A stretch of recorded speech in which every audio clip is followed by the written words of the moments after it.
এখন শুনবেন আজকের গল্প।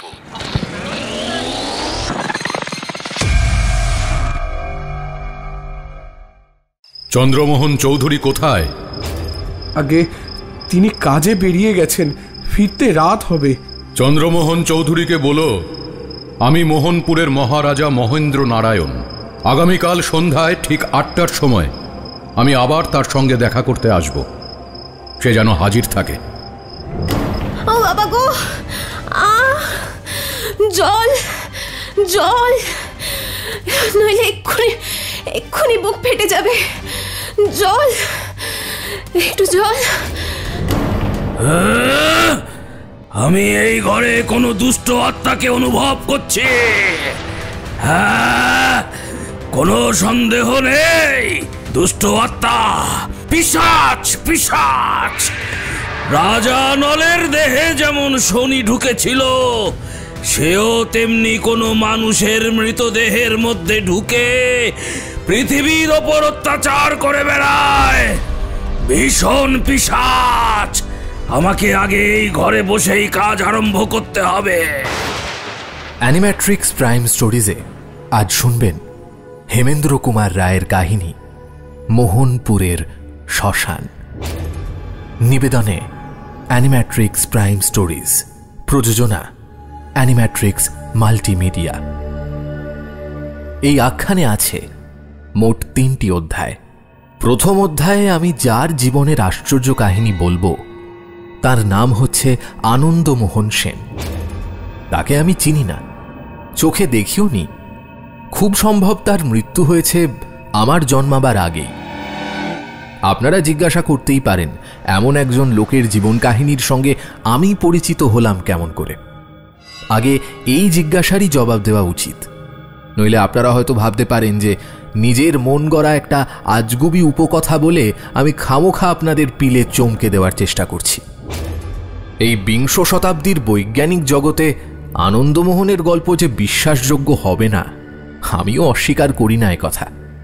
কিন্তু যে কাহিনী আমি নিজে রচনা করিনি তা সত্য বা মিথ্যা বলে একতরফা ডিক্রি জারি করবারও অধিকার আমার নেই। বিশ্বাস করা এবং না করার সম্বন্ধে আমি আপনাদের সম্পূর্ণ স্বাধীনতা দিতে রাজি আছি। শঙ্কর বসু ছিলেন অধ্যাপক এবং আমার বন্ধু। এবারের পুজোর ছুটিটা তার দেশের বাড়িতে কাটাবার জন্য আমাকে তিনি সঙ্গে নিয়ে গেলেন। তার দেশের বাড়ি ছিল বর্ধমানের দামোদর নদের ধারে। এর আগে আর কখনো এখানে আসিনি। বৈঠকখানায় ঢুকেই একখানা বড় তৈলচিত্রের দিকে আমার দৃষ্টি আকৃষ্ট হল। চিত্রের বিষয়বস্তু এই: চারিধারে অন্ধকার, একটি তরুণী, তার ঊর্ধ্বস্থিত ডান হাতে সেকেলে লণ্ঠন। তরুণীর দেহের অন্যান্য অংশ অন্ধকারের ভেতরে প্রায় মিলিয়ে গিয়েছে। কেবল ভালো করে দেখা যাচ্ছে তার মুখখানি, অপূর্ব ও জীবন্ত সৌন্দর্য ভরা সেই মুখ। পটের একপাশে খানিক স্পষ্ট ও খানিক অস্পষ্টভাবে দেখা যাচ্ছে আর এক মূর্তি। সে যুবক এবং তার মুখে চোখে ফুটে উঠেছে বিষম বিস্ময় ও দারুণ আতঙ্ক। সুন্দরীর লণ্ঠনের আলোতে যুবক বোধহয় এমন কোনো ভয়ঙ্কর দৃশ্য দেখতে পেয়েছে, মানুষের বুকের রক্ত যাতে জমে যায় বরফের মতন। অদ্ভুত বিষয়বস্তু। তরুণী কি দেখাতে চায় এবং যুবক কেনই বা এত ভয় পেয়েছে, ছবিতে তার কোনো ইঙ্গিত নেই। শঙ্কর হেসে বলল, হিমাংশু, এরকম রহস্যময় ছবি তুমি বোধহয় আগে কখনো দেখোনি। না, ছবিতে চিত্রকর কি দেখাতে চায়? মনে হচ্ছে এখানা কাল্পনিক ছবি নয়। ছবিতে যে দৃশ্য রয়েছে এ পৃথিবীর ওপর একদিন সত্য সত্যিই তার অভিনয় হয়ে গেছে। তোমার অনুমান মিথ্যে নয়। ছবিখানি আঁকা হয়েছে একটি সত্য ঘটনাকে অবলম্বন করে। কি সে ঘটনা? ওরে বাবা, ওহ কি ভয়ঙ্কর! এই ছবিতে ফুটেছে একটি বিয়োগান্ত নাটকের শেষ দৃশ্য। ওই যে তরুণী, ওর নাম লীলা, আর ওই যে যুবক, ওর নাম হলো আনন্দমোহন সেন। কে ওরা? হ্যাঁ, এই লীলার বাবার নাম হলো চন্দ্রমোহন চৌধুরী। সেকালকার একজন সুবিখ্যাত মূর্তি চিত্রকর। এই আনন্দমোহন ছিল তাঁরই কৃতি ছাত্র।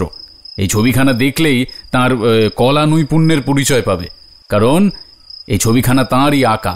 এদের কেউই আজ বেঁচে নেই। এখন গল্পটি কি? আমার বাবা আনন্দমোহনের নিজের মুখ থেকে গল্পটি শুনে আমাকে বলেছিলেন অনেক দিন আগে। আমার বাবাকে আনন্দমোহন খুব ভালোবাসত, তাই মারা যাওয়ার সময় ছবিখানা তাঁকে উপহার দিয়ে গিয়েছিল। কিন্তু গল্পটি কি? আরে একটু ধৈর্য ধরো, এমন রোদে ধোয়া সকালে এরকম গল্প অস্বাভাবিক বলে মনে হবে না? অলৌকিক জমে নিরালা রাতের ছায়ায়। গল্পটি খালি ভয়ানক নয়, অলৌকিকও। শুনলেই বুঝবে। তা সেদিনের সন্ধেটা ছিল বাস্তবিকই গল্প শোনার পক্ষে রীতিমতো উপযোগী। সন্ধ্যের আগেই ঝমঝম করে বৃষ্টি নেমেছে। ঝোড়ো হাওয়ার উদ্দাম দীর্ঘশ্বাসে গাছে গাছে থেকে থেকে ফুটছে বেদনার ভাষা। মেঘে মেঘে আকাশ ঢাকা এবং পৃথিবী ঢাকা অন্ধকারের ঘেরাটোপে।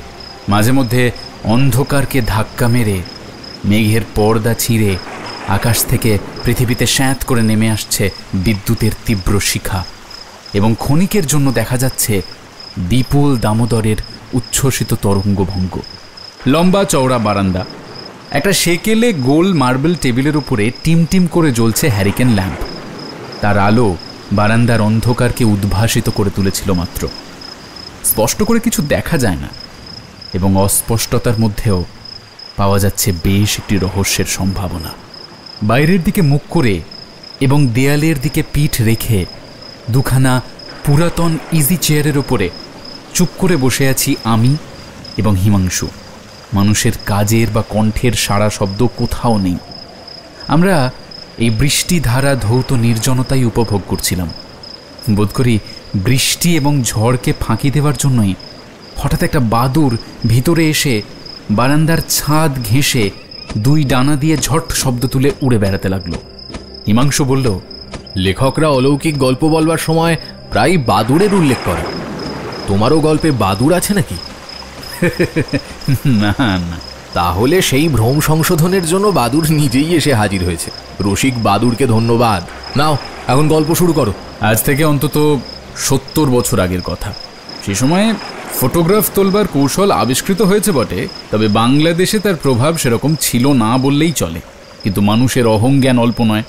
মৃত্যুর আগে সে ইহলোকে নিজের স্থায়ী চিহ্ন কিছু কিছু রেখে যেতে চায়, এবং ধনীদের ভিতরেই এই স্বভাবের প্রকাশ পাওয়া যায় বেশি। বাংলাদেশের প্রাচীন ধনী পরিবারের বসত বাড়ির ভিতরে গেলেই দেখা যাবে যে দেয়ালের চারিদিকে টাঙানো রয়েছে বড় বড় তৈলচিত্রের পর তৈলচিত্র। অধিকাংশই হচ্ছে পূর্বপুরুষদের ছবি। আজকের ধনী এবং নির্ধনরাও সাধারণত ফটোগ্রাফের সাহায্যে নিজেদের নশ্বর চেহারাটা পৃথিবীতে বাঁচিয়ে রেখে যাওয়ার চেষ্টা করে, কিন্তু সেকালে ছিল কেবল তৈলচিত্রের চলন। ধনীরা নিজেদের এই নশ্বর দেহগুলোকে অবিনশ্বর করবার জন্য বড় বড় চিত্রকরকে আহ্বান করতেন। সেকালকার গরিব এবং সাধারণ গৃহস্থরা ইচ্ছে থাকলেও এই বিলাসিতাকে প্রশ্রয় দিতে পারত না, কারণ তৈলচিত্র আঁকতে যত টাকার দরকার তত টাকা থাকতো না তাদের পকেটে বা ট্যাঁকে। এই চন্দ্রবাবু সেকালকার একজন নামজাদা মূর্তি চিত্রকর ছিলেন। শিল্পী সমাজে তাঁর ছিল ওস্তাদ বলে খ্যাতি, এবং ধনী সমাজে তাঁর ছিল অতিশয় সমাদর। নিজেদের খোলস অর্থাৎ বাইরের চেহারাটাকে অমর করবার প্রত্যাশায় সেকালকার অনেক রাজা মহারাজা এবং জমিদার আশ্রয় গ্রহণ করতেন সাগ্রহে। চন্দ্রবাবুর ছাত্রও ছিল কয়েকজন। অবসরকালে তিনি তাদের চিত্র সম্বন্ধে শিক্ষা দিতেন, এবং এই ছাত্রদের মধ্যে তাঁর সবচেয়ে প্রিয় ছিল আনন্দমোহন। আনন্দ ছিল যাকে বলে অনাথ। তার বাড়ি ঘর আত্মীয় স্বজন কিছুই ছিল না, কিন্তু আনন্দের চিত্রাঙ্কন পটুতা এবং মিষ্ট প্রকৃতি দেখে তার প্রতি আকৃষ্ট হয়েছিলেন চন্দ্রবাবু। তাকে তিনি নিজের সংসারে আশ্রয় দিয়েছিলেন বাড়ির ছেলের মতন, এবং চন্দ্রবাবুর পক্ষে আনন্দের মতো একজন বিশ্বস্ত লোকের দরকার ছিল অত্যন্ত। চন্দ্রবাবু ছিলেন চিরকুমার। নিজের আর্ট নিয়ে সর্বদাই এমন মত্ত হয়ে থাকতেন যে বৃদ্ধ বয়সে বিয়ে বলে কোনো বস্তু আছে তাই তিনি জানতেন না। তার পরলোকগত কনিষ্ঠ ভ্রাতার একটি মেয়ে ছিল, তার নাম লীলা। গৃহস্থালীর সমস্ত কর্তব্য লীলাই পালন করত, আর গৃহস্থালীর বাইরের যা কিছু কাজ তার ভার ছিল আনন্দের উপরে। এই দুজনের হাতে সমস্ত কিছু ছেড়ে দিয়ে চন্দ্রবাবু নিশ্চিন্ত হয়ে করতেন কলা লক্ষ্মীর সেবা। কলকাতার হট্টগোল চন্দ্রবাবুর মোটেই ভালো লাগতো না, অথচ তাঁর পক্ষে কলকাতার সঙ্গে সম্পর্ক না রাখলেই নয়। তাই তিনি বাস করতেন শহরতলির এমন এক জায়গায় যেখানে শহরের কাছাকাছি থেকেও উপভোগ করা যায় পল্লী প্রকৃতির নির্জনতা। হিমাংশু, মনে রেখো, এ হচ্ছে কিন্তু 70 বছর আগেকার কথা। হ্যাঁ, তখন নিজ কলকাতা শহরেও ছিল না ইলেকট্রিক, মোটর, বাস বা অন্যান্য আধুনিক যুগের লক্ষণ। অনেক রাস্তায় থাকতো মিটমিটে তেলের আলো এবং অনেক রাস্তার দুধারে থাকতো নালা বা খোলা ড্রেন। খোলা ঘর এবং বস্তি দেখা যেত তখন কলকাতার যেখানে সেখানে। আজ কলকাতায় তুমি সরকারি বাগান ছাড়া ছোট বা বড় মাঠ প্রায় খুঁজেই পাবে না, কিন্তু তখনকার দিনে কলকাতার বহু স্থানেই এত মাঠ, ময়দান এবং ছোটখাটো জঙ্গলের মতো জায়গা ছিল যে সেখানে গেলে শহরে বসেই দেখতে পাওয়া যেত পল্লী গ্রামের আংশিক ছবি। সেই সময়ে শহরের অবস্থাই যখন এইরকম ছিল, তখন শহরতলি ছিল একদম পল্লী গ্রামের মতোই। এইটুকু নিশ্চয়ই আন্দাজ করা তোমার পক্ষে কঠিন হবে না। তখন টালিগঞ্জ প্রভৃতি স্থানে গেলে মনে হতো অরণ্যে এসেছি। তো এইরকমই এক জায়গায় ছিল চন্দ্রবাবুর বসত বাড়ি, এবং তাঁর চিত্রশালা ছিল সেখান থেকে খানিক দূরে, ওই কলকাতার প্রান্ত সীমায় বলা যায়। আচ্ছা, আসল গল্প শুরু করার আগে এখানে আর একটা কথা বলে রাখি। এই লীলার বয়স হয়েছিল তখন 16-17। তখনকার দিনে এত বয়সের কুমারী কন্যার সংখ্যা খুবই অল্পই ছিল, কিন্তু চন্দ্রবাবু ছিলেন ইংরেজি মেজাজের লোক। ব্রাহ্ম বা খ্রিস্টান না হলেও বিশ্বাস করতেন যে অল্প বয়সে মেয়ের বিয়ে দেওয়া উচিত নয়। এই লীলার রূপের কথা কেবল পরমা সুন্দরী বললেও হয়তো ঠিকমতো বোঝানো যায় না।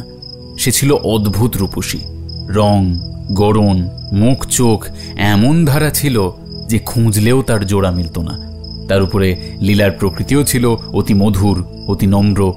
সুতরাং এমন একটি মেয়ের দিকে যে আনন্দ আকৃষ্ট হবে, এ তো খুব সহজ কথা। মনে মনে সে অদূর ভবিষ্যতে লীলাকে নিজের সহধর্মিণী রূপেই কল্পনা করত। লীলাও বোধহয় এটুকু বুঝতে পারত, যদিও আনন্দ কোনোদিনই মুখে প্রকাশ করেনি আপন মনের কথা। আনন্দ আর লীলা ছিল এক জাতেরই লোক। তবুও আপাতত লীলার সঙ্গে যে তার বিয়ের প্রসঙ্গ ওঠাও অসম্ভব, এ সত্যও আনন্দের অজানা ছিল না। সে হচ্ছে অনাথ, পরের আশ্রয়ে বাস করে। সে লীলাকে বিয়ে করতে চাইলে চন্দ্রবাবু হয় খাপ্পা হয়ে উঠবেন, আর নয় হেসেই উড়িয়ে দেবেন এমন অদ্ভুত প্রস্তাব। অতএব নিজেকে যথাসম্ভব তাড়াতাড়ি তৈরি করে তোলবার চেষ্টা করছিল আনন্দ। চন্দ্রবাবু নিজেই মত প্রকাশ করেছেন যে তার শিক্ষা প্রায় সম্পূর্ণ হয়ে এসেছে। অল্প দিনের মধ্যেই স্বাধীনভাবে সে চিত্র ব্যবসা অবলম্বন করতে পারবে। আর এই স্বাধীন হওয়ার অর্থই হচ্ছে অর্থ উপার্জন করবার ক্ষমতা। ধনী সমাজে আনন্দের যদি পসার হয়, তাহলে তার হাতে লীলাকে সমর্পণ করতে চন্দ্রবাবুর নিশ্চয়ই আপত্তি হবে না। আনন্দ দিনের পর দিন গুনছিল সেই আশাতেই। তখন সন্ধ্যা হয়। অন্যান্য ছাত্ররা বিদায় নিয়েছে। চিত্রশালার মধ্যে কাজ করছে আনন্দ একাকী। একখানি বড় ঘর দোতলার উপরে। এখানে সেখানে দেয়ালের উপর রয়েছে অনেকগুলো ছোট বড় সম্পূর্ণ বা অসম্পূর্ণ ছবি, সবই তৈলচিত্র। তখনকার দিনে শিক্ষিত বাঙালি চিত্রকররা সাধারণত জলীয় রং বা ওই ওয়াটার কালার ব্যবহার করতেন না। জলীয় রং যারা ব্যবহার করত, শিক্ষিতরা তাদের অবজ্ঞা করে ডাকতেন পটুয়া বলে। বাংলাদেশের আধুনিক শিক্ষিত সমাজে এই জলীয় রঙের প্রাধান্য কিন্তু স্থাপন করেন সর্বপ্রথম শিল্পাচার্য অবনীন্দ্রনাথ। তো এই আনন্দমোহন তাড়াতাড়ি স্বাধীন হওয়ার জন্য প্রায় দিবারাত্রি ব্যাপী পরিশ্রম করত। অন্যান্য ছাত্ররা ছুটি নিয়ে চলে যাওয়ার পরও সে অনেকক্ষণ ধরে চিত্রশালায় রং আর তুলি নিয়ে নিযুক্ত হয়ে থাকত। কোনো খেয়ালি ক্রেতার ফরমাসে সে আঁকছিল একখানা অদ্ভুত ছবি, নরকের দৃশ্য। যমদূতেরা জনৈক পাপীকে ধরে অগ্নিকুণ্ডের মধ্যে নিক্ষেপ করতে উদ্যত হয়েছে। পাপীর মূর্তি প্রায় সম্পূর্ণ হয়ে এসেছে, কিন্তু আনন্দ বিপদে পড়েছে যমদূতগুলোকে নিয়ে। জ্যান্ত মানুষের সঙ্গে যমদূতের পরিচয় হয় না, আনন্দ কখনো দেখেওনি যমদূত। তাদের চেহারা যে ঠিক কী রকম হওয়া উচিত, আনন্দ কিছুতেই তা ধারণায় আনতে পারছে না। বিলাতি ছবিতে ইম্প, ডেমন এবং ডেভিল প্রভৃতিকে দেখেছে।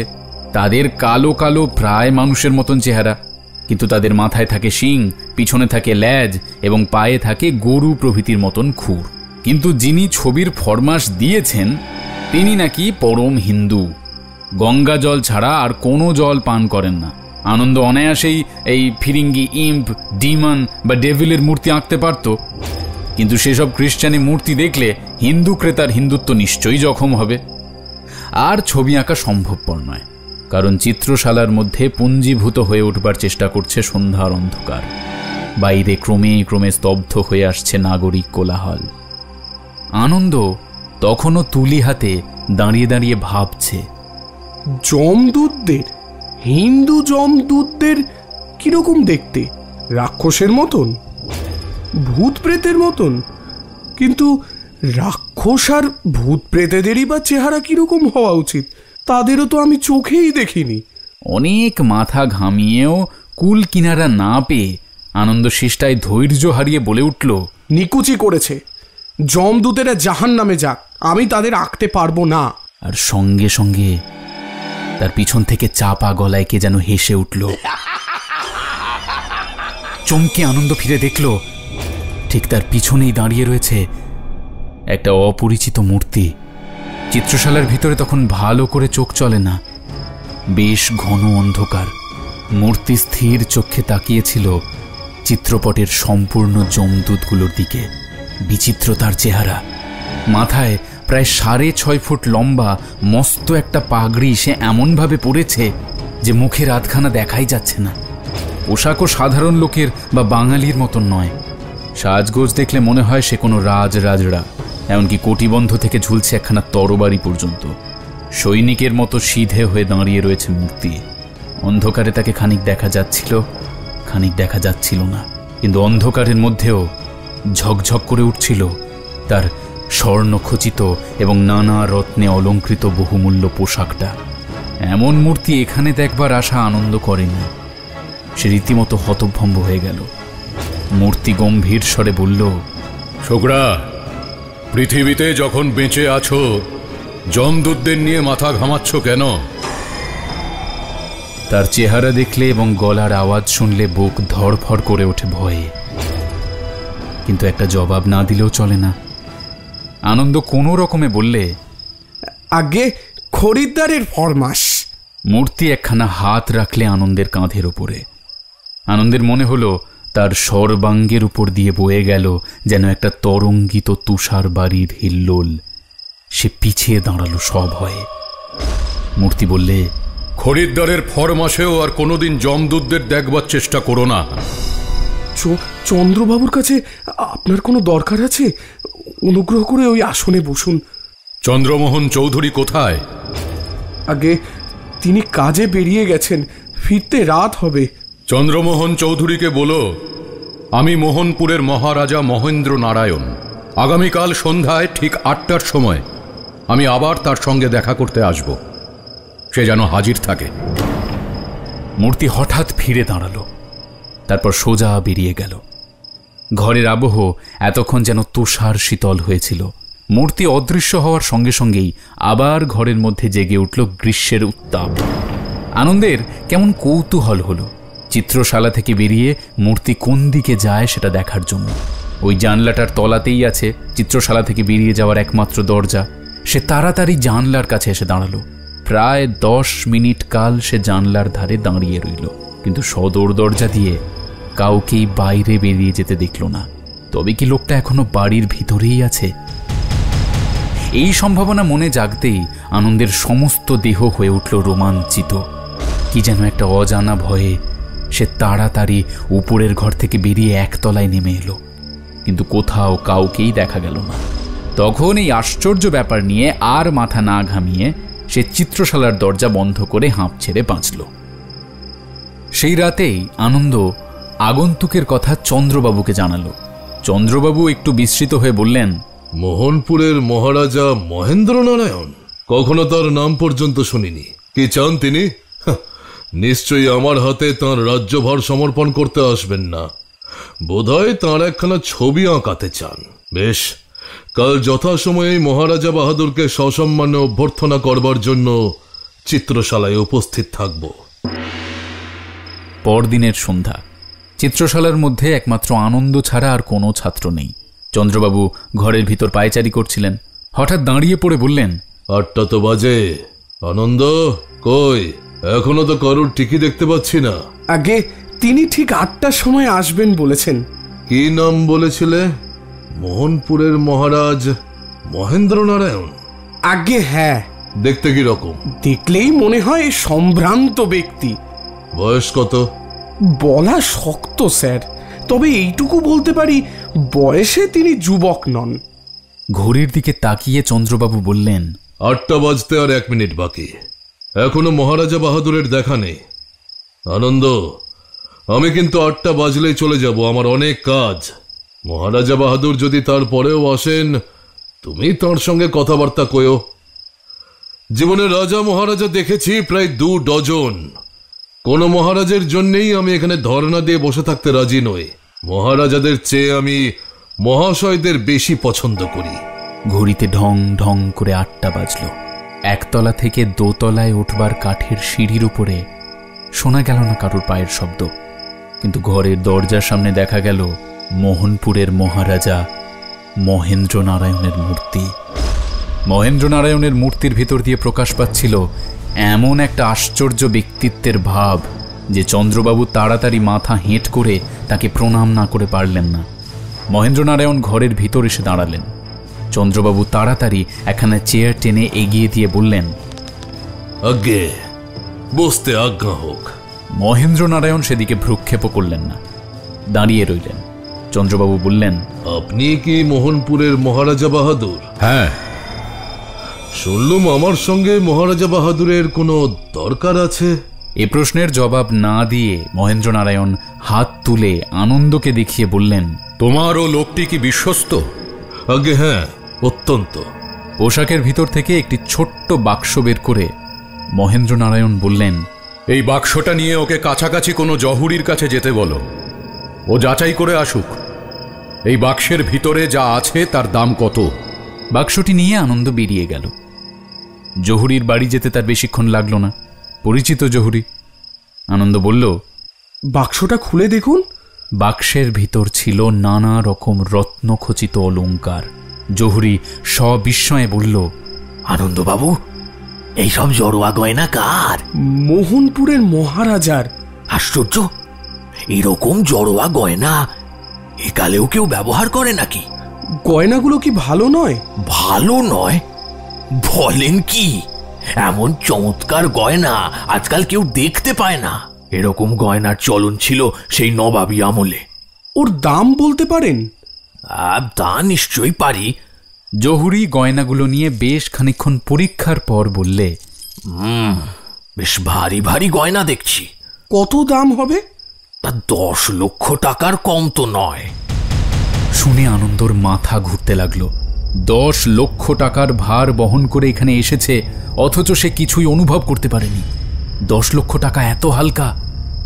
ওদিকে আনন্দ ঘর থেকে বেরিয়ে আসবার পরেই মহেন্দ্র নারায়ণ গম্ভীর স্বরে বললেন, শোনো চন্দ্রমোহন, এখানে আজ আমার মিনিট কয়েকের বেশি থাকবার উপায় নেই।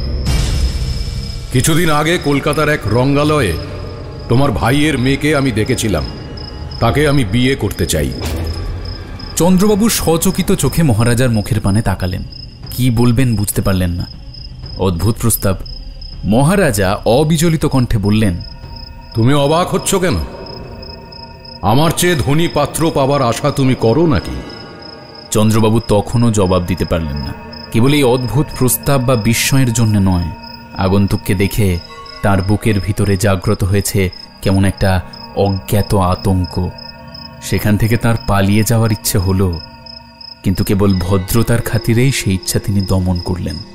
অনেক কষ্টে শেষটা তিনি বললেন, মহারাজা বাহাদুর, আপনার প্রস্তাব শুনে নিজেকে ভাগ্যবান মনে করছি, কিন্তু লীলা বালিকা নয়। তার মত না নিয়ে আপনাকে কেমন করে কথা দেব? চন্দ্রমোহন, আমাকে ছলনা করবার চেষ্টা করো না। আমি জানি তুমি লীলার একমাত্র অভিভাবক। তোমার অনুরোধ কিছুতেই সে অমান্য করবে না। মহারাজা সামনের দিকে 2 পা এগিয়ে গেলেন। চন্দ্রবাবু পিছিয়ে গেলেন। তাঁর ভয় আরও বেড়ে উঠল। এই অদ্ভুত মূর্তির কাছে একলা থাকাও যেন বিপজ্জনক। তিনি মনে মনে প্রার্থনা করলেন যে, হে ভগবান, আনন্দকে তাড়াতাড়ি আমার কাছে পাঠিয়ে দাও।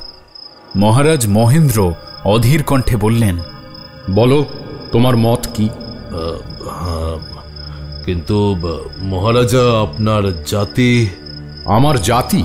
তুমি কি জানো না রাজা রাজরারা সব জাতি বিয়ে করতে পারে?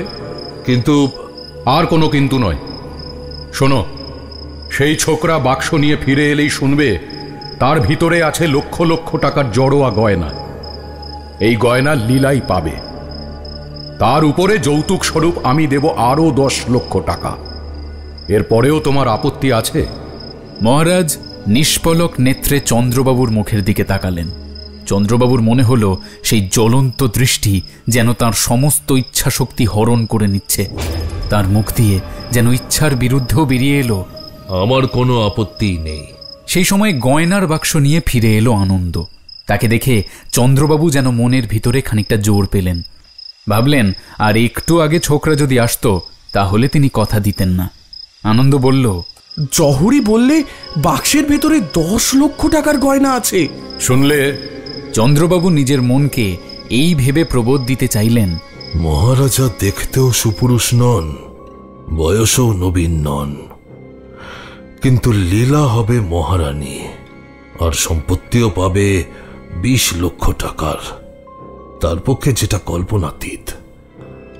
সুতরাং এমন বিবাহে সম্মতি দিলে আমার পক্ষে বিশেষ অন্যায় হবে না। কিন্তু মহারাজা, আমার একটি আর্জি আছে। বলো। বিয়ের আগে লীলার সঙ্গে আপনার পরিচয় করা উচিত। আজ আমার সময় নেই। কাল ঠিক সন্ধ্যা 8টার সময় তোমার বাড়িতে আমি যাব। আমার ঠিকানা জানেন? জানি। গয়নার বাক্সটা তোমার কাছেই রেখে গেলাম। আচ্ছা, একটা রসিদ দি। চলে যেতে যেতে মহারাজা বললেন, কোনো দরকার নেই। আমাকে ঠকাতে পারে এমন কোনো মানুষকে আমি জানি না।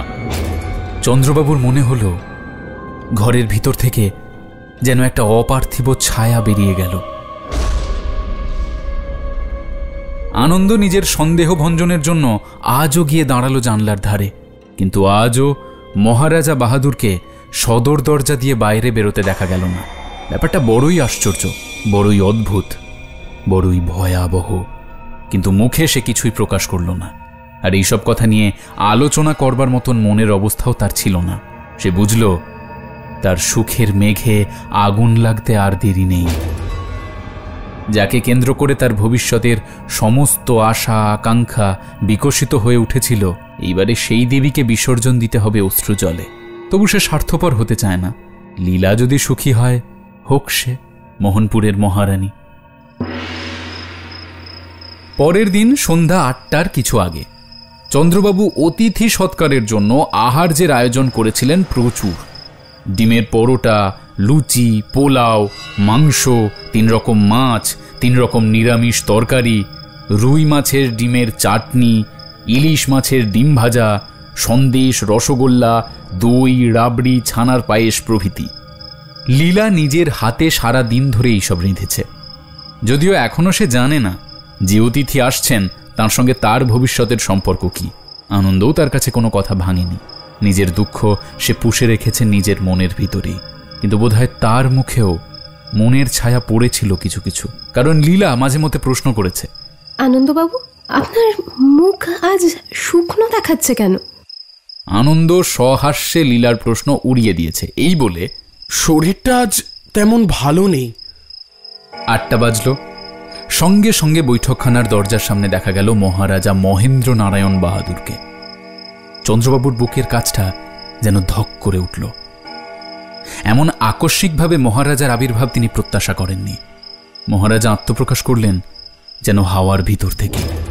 যদিও এমন চিন্তা হাস্যকর, তবুও এই কথাই মনে হলো চন্দ্রবাবুর। কিন্তু অবাক হলো না শুধু আনন্দ, সেইটাই আশা করছিল। মহেন্দ্র নারায়ণ দরজার কাছ থেকেই বললেন, আমার হাতে আধ ঘন্টার বেশি সময় নেই। তোমার ভাইয়ের মেয়েটি কোথায়? দোতলায়। তবে দোতলায় চলো। মনে রেখো, কাঁটায় কাঁটায় 8:30টার সময় আমাকে এখান থেকে যেতে হবে। ভালো করে মহেন্দ্র নারায়ণের দিকে তাকিয়ে চন্দ্রবাবু কেমন যেন শিউরে উঠলেন। আনন্দেরও 2 চোখ হলো বিস্ফারিত। মহেন্দ্র নারায়ণ আজ এসেছেন পদস্থ সৈনিকের বেশে, এবং তার সমস্ত মুখখানা স্পষ্টভাবে দেখা যাচ্ছে। আর সে কি মুখ! মুখের রং একেবারে হলদে, তার মধ্যে রক্তের চিহ্ন মাত্র নেই। চোখের তারার উপর এবং নিচের দিকেও দেখা যাচ্ছে সাদা অংশ। সে যেন কোনো উন্মাদগ্রস্তের চোখ। মাথায় লম্বা লম্বা রুক্ষ কটা চুলগুলো এসে পড়েছে কাঁধের উপরে, যেন তৈলের সঙ্গে তাদের সম্পর্ক ঘুচে গেছে বহুকাল। ওষ্ঠাধর কালো কুচকুচে, আর তাদের ঠেলে বাইরে বেরিয়ে পড়েছে দুপাশে দুটো সাপদের মতো হিংস্র হলদে রঙের লম্বা দাঁত। হঠাৎ দেখলে মনে হয় এ যেন অনেক দিন আগেকার গলায় দড়ি দিয়ে মরা মানুষের মুখ। কোনো দুষ্ট প্রেতাত্মা দেহের ভিতরে আশ্রয় নিয়ে মুখখানাকে জ্যান্ত করে রেখেছে কতকটা। মনের ভাব প্রাণপণে গোপন করে চন্দ্রবাবু বললেন, বেশ, আসুন মহারাজা বাহাদুর, আমরা দোতলাতেই যাই। সশব্দে ভারী ভারী পা ফেলে মহেন্দ্রনারায়ণ সিঁড়ি দিয়ে উপরে উঠতে লাগলেন, ঠিক যন্ত্রচালিত কোনো মূর্তির মতো, কিংবা যেন কোনো পুতুলবাজির পুতুলকে চালনা করা হচ্ছে অদৃশ্য রজ্জুর সাহায্যে। উপরের ঘরে লীলা বসেছিল। মহেন্দ্রনারায়ণকে দেখেই সে চমকে আড়ষ্ট হয়ে রইল কাঠের মতন। চন্দ্রবাবু বললেন, লীলা, ইনি হচ্ছেন মোহনপুরের মহারাজা বাহাদুর। লীলা নিজেকে সামলে নিয়ে তাড়াতাড়ি দাঁড়িয়ে উঠে 2 হাত জোর করে প্রণাম করল। মহেন্দ্রনারায়ণ প্রায় আধ মিনিট ধরে লীলার দিকে তাকিয়ে স্তব্ধ হয়ে দাঁড়িয়ে রইলেন। তারপর হঠাৎ ফিরে পাশের ঘরের দিকে তাকিয়ে বললেন, চন্দ্রমোহন, একবার ওই ঘরে আমার সঙ্গে এসো। যাচ্ছি মহারাজা বাহাদুর। আপনার যখন সময় নেই তখন তাড়াতাড়ি খাওয়ার ব্যবস্থাটা করে যাই। খাবার? মহারাজা বাহাদুর, আপনাকে খাওয়াবার শক্তি আমার কোথায়? সামান্য আয়োজন। সামান্য বা অসামান্য কোনো খাদ্যই আমি গ্রহণ করতে পারবো না। সে কি, লীলা এত কষ্ট করে রেঁধেছে? বাজে সময় নষ্ট করো না, পাশের ঘরে চলো। অগত্যা আর বাক্য ব্যয় না করে মহেন্দ্রনারায়ণকে নিয়ে চন্দ্রবাবু পাশের ঘরে গিয়ে ঢুকলেন। বললেন, এখন কি আদেশ বলুন। এই নাও 10 লক্ষ টাকার নোট।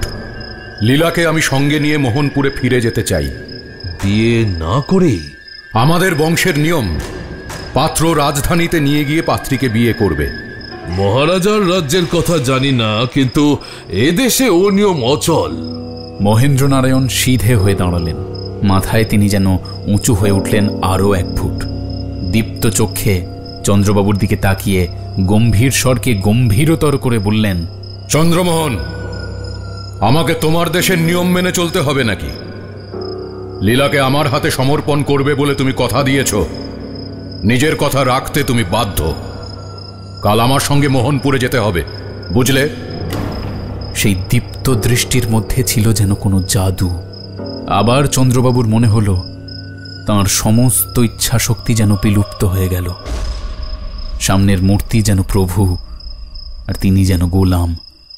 মাথা নত করে বললেন, যে আজ্ঞে তাই হবে। কাল সকাল 10টার সময় সিপাহীদের সঙ্গে ডুলি আসবে। লীলা যেন প্রস্তুত থাকে, তার সঙ্গে আর কেউ যেতে পারবে না, এই আমার আদেশ। তুমি কথা দিয়েছ, এ আদেশ অমান্য করে নিজের বিপদকে ডেকে এনো না। মহেন্দ্রনারায়ণ হঠাৎ ঘর ছেড়ে বাইরে, তারপর বেরিয়ে গেলেন বাড়ির ভিতর থেকে। চন্দ্রবাবু আচ্ছন্নের মতো দাঁড়িয়ে রইলেন। লীলা এবং আনন্দ সেই ঘরের মধ্যে এসে ঢুকল। লীলা সব ভয়ে বলল, মহারাজের কি ভয়ঙ্কর চেহারা! ভয়ঙ্কর চেহারা? লীলা শিউরে উঠে বলল, মাগো, তুমি কি লক্ষ্য করে দেখনি মহারাজা যতক্ষণ এখানে ছিলেন একবারও তার চোখের পাতা পড়েনি, ঠিক যেন মরা মানুষের চোখ। আমি আরেকটা ব্যাপার লক্ষ্য করেছি, শ্বাস প্রশ্বাসের জন্যে জ্যান্ত মানুষের বুক ওঠে আর নামে, কিন্তু মহারাজের বুক ছিল একেবারে স্থির, ঠিক যেন মরা মানুষের বুক। তোমরা ভুল দেখেছ। মরা মানুষ কখনো চলে ফেরে, কথা বলে? সে কথা সত্যি, কিন্তু আমি যদি একটি রাজ্য পাই তাহলেও তোমার মহারাজা বাহাদুরকে আবার চোখে দেখতে রাজি হব না। আমি বললেও রাজি হবে না। লীলা আদর করে 2 হাতে তার গলা জড়িয়ে ধরে বলল, তুমি বললে সব পারি। পারিস তো? হ্যাঁ জ্যাঠামশাই। তাহলে শুনে রাখ, ওই মহারাজা বাহাদুরের সঙ্গে তোর বিয়ে হবে, আমি কথা দিয়েছি। লীলা দারুণ বিস্ময়ে চমকে উঠল। চন্দ্রবাবু আবার বললেন, কাল সকালে 10টার সময় তোকে মোহনপুরে নিয়ে যাওয়ার জন্য মহারাজের লোকজন আসবে। সঙ্গে আমরা কেউ থাকবো না, তোর বিয়ে হবে মোহনপুরেই। তার মনে হলো কেউ যেন জোর করে তাকে বাধ্য করলো ওই কথাগুলো উচ্চারণ করতে। লীলা তাকিয়ে রইল বিস্ফারিত চোখে। চন্দ্রবাবু আবার বললেন, মহারাজা বাহাদুর তোর জন্য 20 লক্ষ টাকার সম্পত্তি আমার হাতে দিয়ে গিয়েছেন। লীলা কিছু বলল না, কেবল মাথা নত করে রইল। লীলা মোহনপুরে চলে গেছে। তার অভাবে সমস্ত বাড়িখানা ঠেকছে ফাঁকা ফাঁকা। চন্দ্রবাবুর আর কিছুই ভালো লাগে না। নিজেকে তাঁর অপরাধী বলে মনে হয়। একজন অজানা, কেবল অজানা নয়, প্রাচীন বয়সী এবং ভয়াবহ রূপে কুৎসিত বিদেশির হাতে টাকার লোভে এমন করে লীলাকে সমর্পণ করা তাঁর পক্ষে উচিত হয়নি কিছুতেই। না জানি তিনি লীলার চোখে হীন হয়ে পড়েছেন কতখানি। কিন্তু লীলা তো কিছুই জানে না যে তাঁর কোনো উপায়ই ছিল না। মহেন্দ্রনারায়ণ নিশ্চয়ই মায়াবী। সে যখনই এসেছে তখনই কি একটা মন্ত্রগুণে তাকে বশ করে ফেলেছে। তার সামনে তিনি হারিয়ে ফেলতেন নিজের সমস্ত নিজস্ব।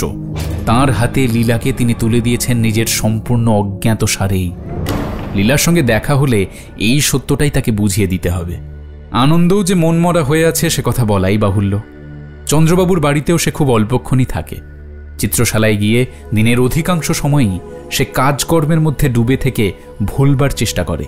লীলার অভাব। 3 দিনের কাজ সে শেষ করে ফেলে প্রায় 1 দিনে।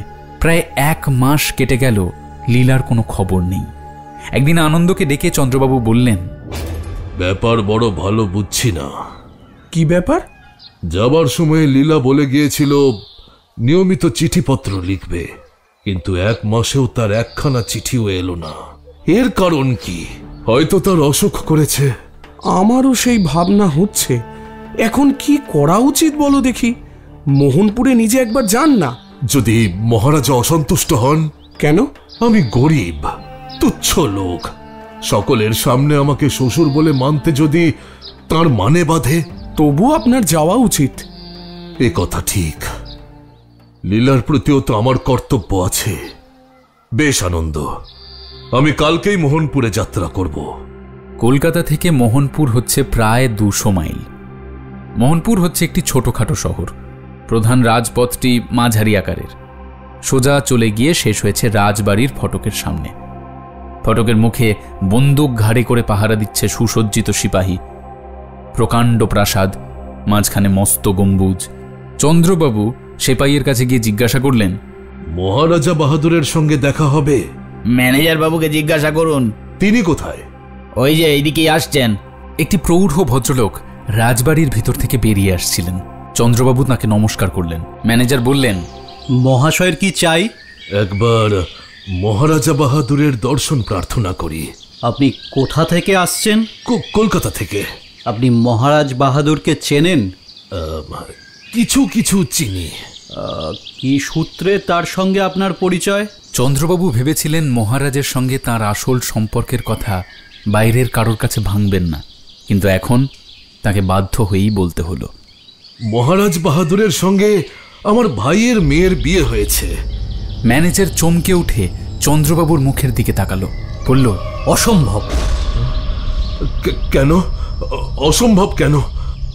আমার চেহারা হোমরা চোমরা নয় বলে আমার ভাইয়ের মেয়েও কি মহারাজের অযোগ্যা? না মশাই, তা নয়। আমি সেজন্য অসম্ভব বলছি না। তবে আমাদের মহারাজা এখনো বিয়ে করেননি। এইবারে চন্দ্রবাবুর বিস্মিত হওয়ার পালা। খানিকক্ষণ স্তব্ধ থেকে বললেন, এত বয়সেও তার বিবাহ হয়নি? আমাকে কি এই কথা বিশ্বাস করতে হবে?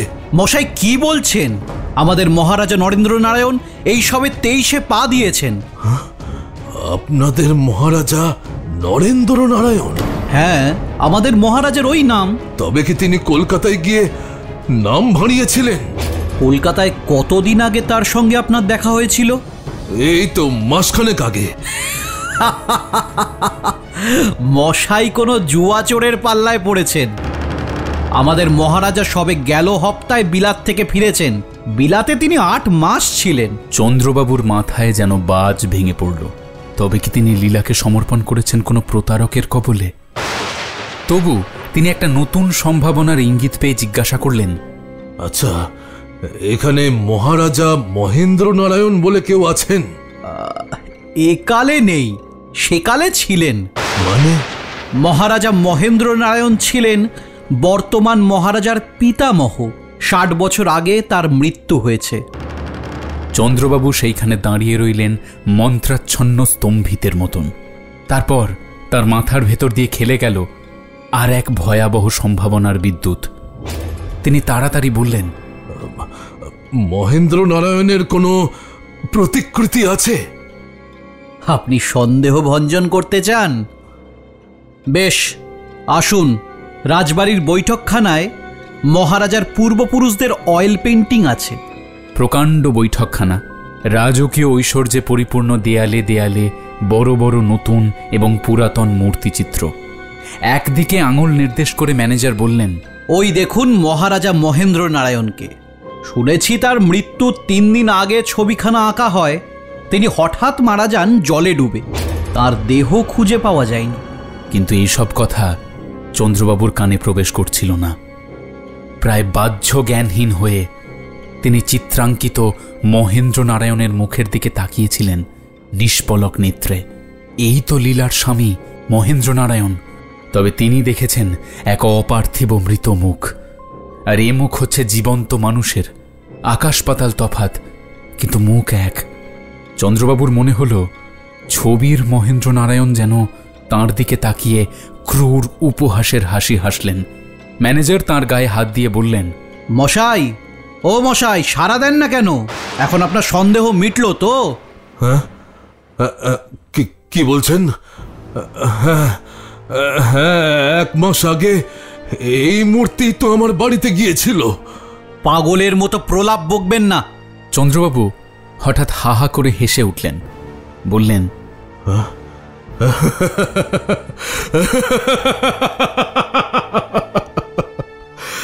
পাগল এখনো হয়নি, তবে এইবারে হব। বলতে বলতে তিনি মাটিতে অবশ হয়ে বসে পড়লেন। এ যেন এক অপার্থিব দুঃস্বপ্ন। রাত 9টার সময় চন্দ্রবাবু শেষ আহার করতেন। সেদিনও চন্দ্রবাবুর সঙ্গে তিনি খেতে বসেছিলেন। গতকাল তিনি মোহনপুর থেকে কলকাতায় ফিরেছেন। তার মুখ থেকে আনন্দও সব শুনেছে। দুজনেরই মনের অবস্থা ভালো নয়, কারোর মুখেই কোনো কথা নেই।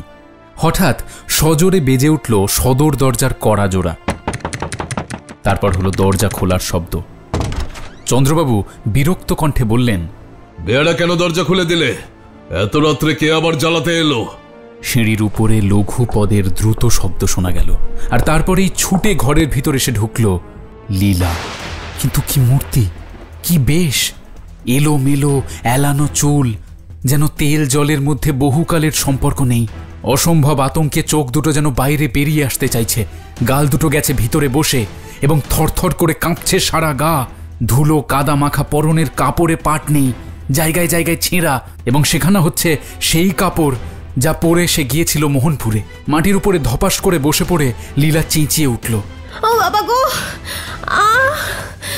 জল জল, নইলে এক্ষুনি বুক ফেটে যাবে।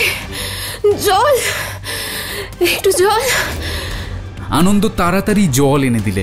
সে একসঙ্গে ঢক ঢক করে 3 গেলাস জল খেয়ে ফেলল, যেন তার নির্জল মরু যাত্রের তৃষা। সে আবার চেঁচিয়ে উঠল, খাবার খাবার, নইলে এক্ষুনি আমি মরে যাব। খাবার, একটু খাবার। চন্দ্রবাবু নিজের খাবারের পাত্রগুলো তখন তার দিকে ঠেলে দিলেন। সে 2 হাতে গোগ্রাসে খাবারগুলো মুখে তুলে খেয়ে ফেলল, কিন্তু মিটল না তার দারুণ ক্ষুধা। নিজেই হুমড়ি খেয়ে আনন্দেরও খাবারের পাত্রগুলো টেনে নিয়ে আবার 2 হাতে খেতে আরম্ভ করলে, যেন তার দুর্ভিক্ষের খিদে। চন্দ্রবাবু নির্বাক বিস্ময়ে লীলার প্রকৃতি বিরুদ্ধ এই অস্বাভাবিক আচরণ লক্ষ্য করতে লাগলেন। আনন্দ পানাহার শেষ করেই সে ভীত স্বরে বলে উঠল, সব কথা পরে হবে।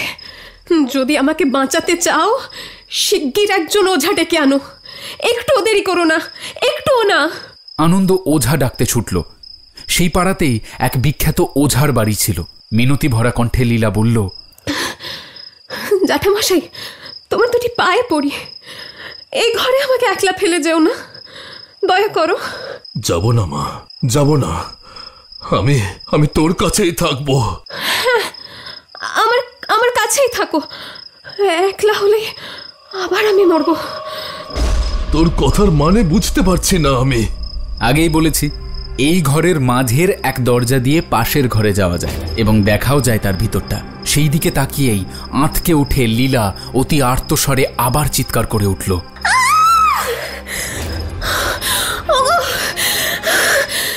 সে এসেছে, সে এসেছে। কে এসেছে রে? সে, ওই দেখো, সে, তার নাম নেই, তার নাম নেই, তার দেহ নেই, কিন্তু আছে, আছে। জ্যাঠামশাই, জ্যাঠামশাই, তুমি কি পচা মরার দুর্গন্ধ পাচ্ছ না? কই কই পাচ্ছি না তো। আমি পাচ্ছি, আমি পাচ্ছি, আমি পাচ্ছি। আমাকে সে ঠকাতে পারবে না, আমাকে ঠকাতে পারবে না। তুই কার কথা বলছিস?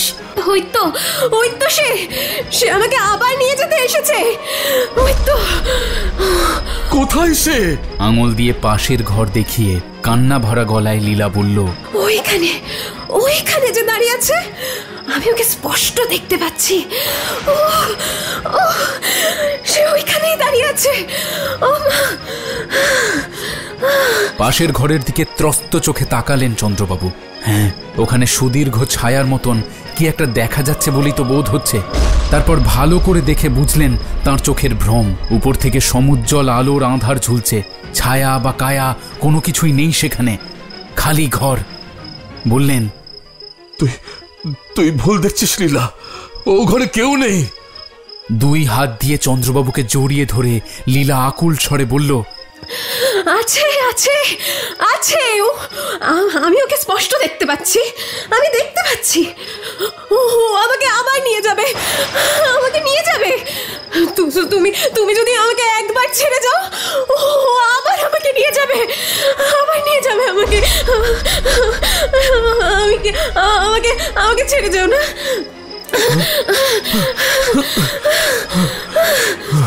এমন সময় ওঝাকে সঙ্গে করে আনন্দ পাশের ঘরে এসে দাঁড়ালো। ওঝা ভিতরে এসেই বলল,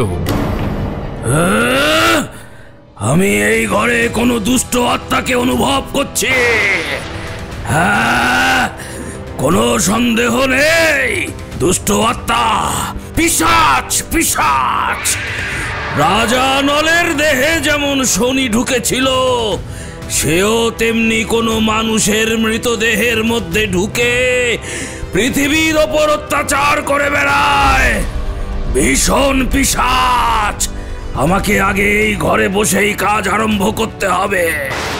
আনন্দ ভীত এবং সন্দিগ্ধ চোখে পাশের ঘরে দাঁড়িয়ে চারিদিকে ফিরে ফিরে তাকাতে লাগলো, কিন্তু সন্দেহ করবার মতন কিছুই দেখতে পেল না। অথচ এইটুকু অনুভব করতে পারল যে ঘরের ভিতর সে এবং ওঝা ছাড়া অন্য কোনো হিংস্র ভয়ানকের অস্তিত্ব আছে। উত্তেজনার পর উত্তেজনায় চন্দ্রবাবুর দেহ ক্রমেই নেতিয়ে পড়ছিল, কিন্তু সেই অবস্থাতেই ওঝার কথা শুনে রোমাঞ্চিত হয়ে উঠল তাঁর সর্বাঙ্গ। লীলা চোখের সামনে কি দেখতে পাচ্ছিল তা সেই জানে, কিন্তু এইবারে সে দুই চোখ দেয়ালে ঠেস দিয়ে এলিয়ে পড়ল। ওঝা মাটির উপরে আসন পিড়ি হয়ে বসে মন্ত্র উচ্চারণ করতে উদ্যত হলো, এবং ঠিক সেই মুহূর্তেই ঘরের ভিতরে এসে ঢুকল একটা প্রবল ঝোড়ো হাওয়া। আর সেই সময় ছাদ থেকে ঝুলন্ত আলোটা নিভে গেল। ওঝা চিৎকার করে বললে, হ্যালো, হ্যালো, শিগগির আরেকটা আলো আনো। অন্ধকারে ফুটে উঠেছে দুটো মারাত্মক দীপ্ত চোখ, এক্ষুনি সর্বনাশের সম্ভাবনা। শিগগির আলো আলো, আলো, আলো, আলো। চন্দ্রবাবু আত্মহারার মতন এক লাফে দাঁড়িয়ে উঠে টেবিলের উপর থেকে আলোটা তুলে ও ঘরের দিকে ছুটে গেলেন। লীলা তীক্ষ্ণ স্বরে কেঁদে উঠে বলল,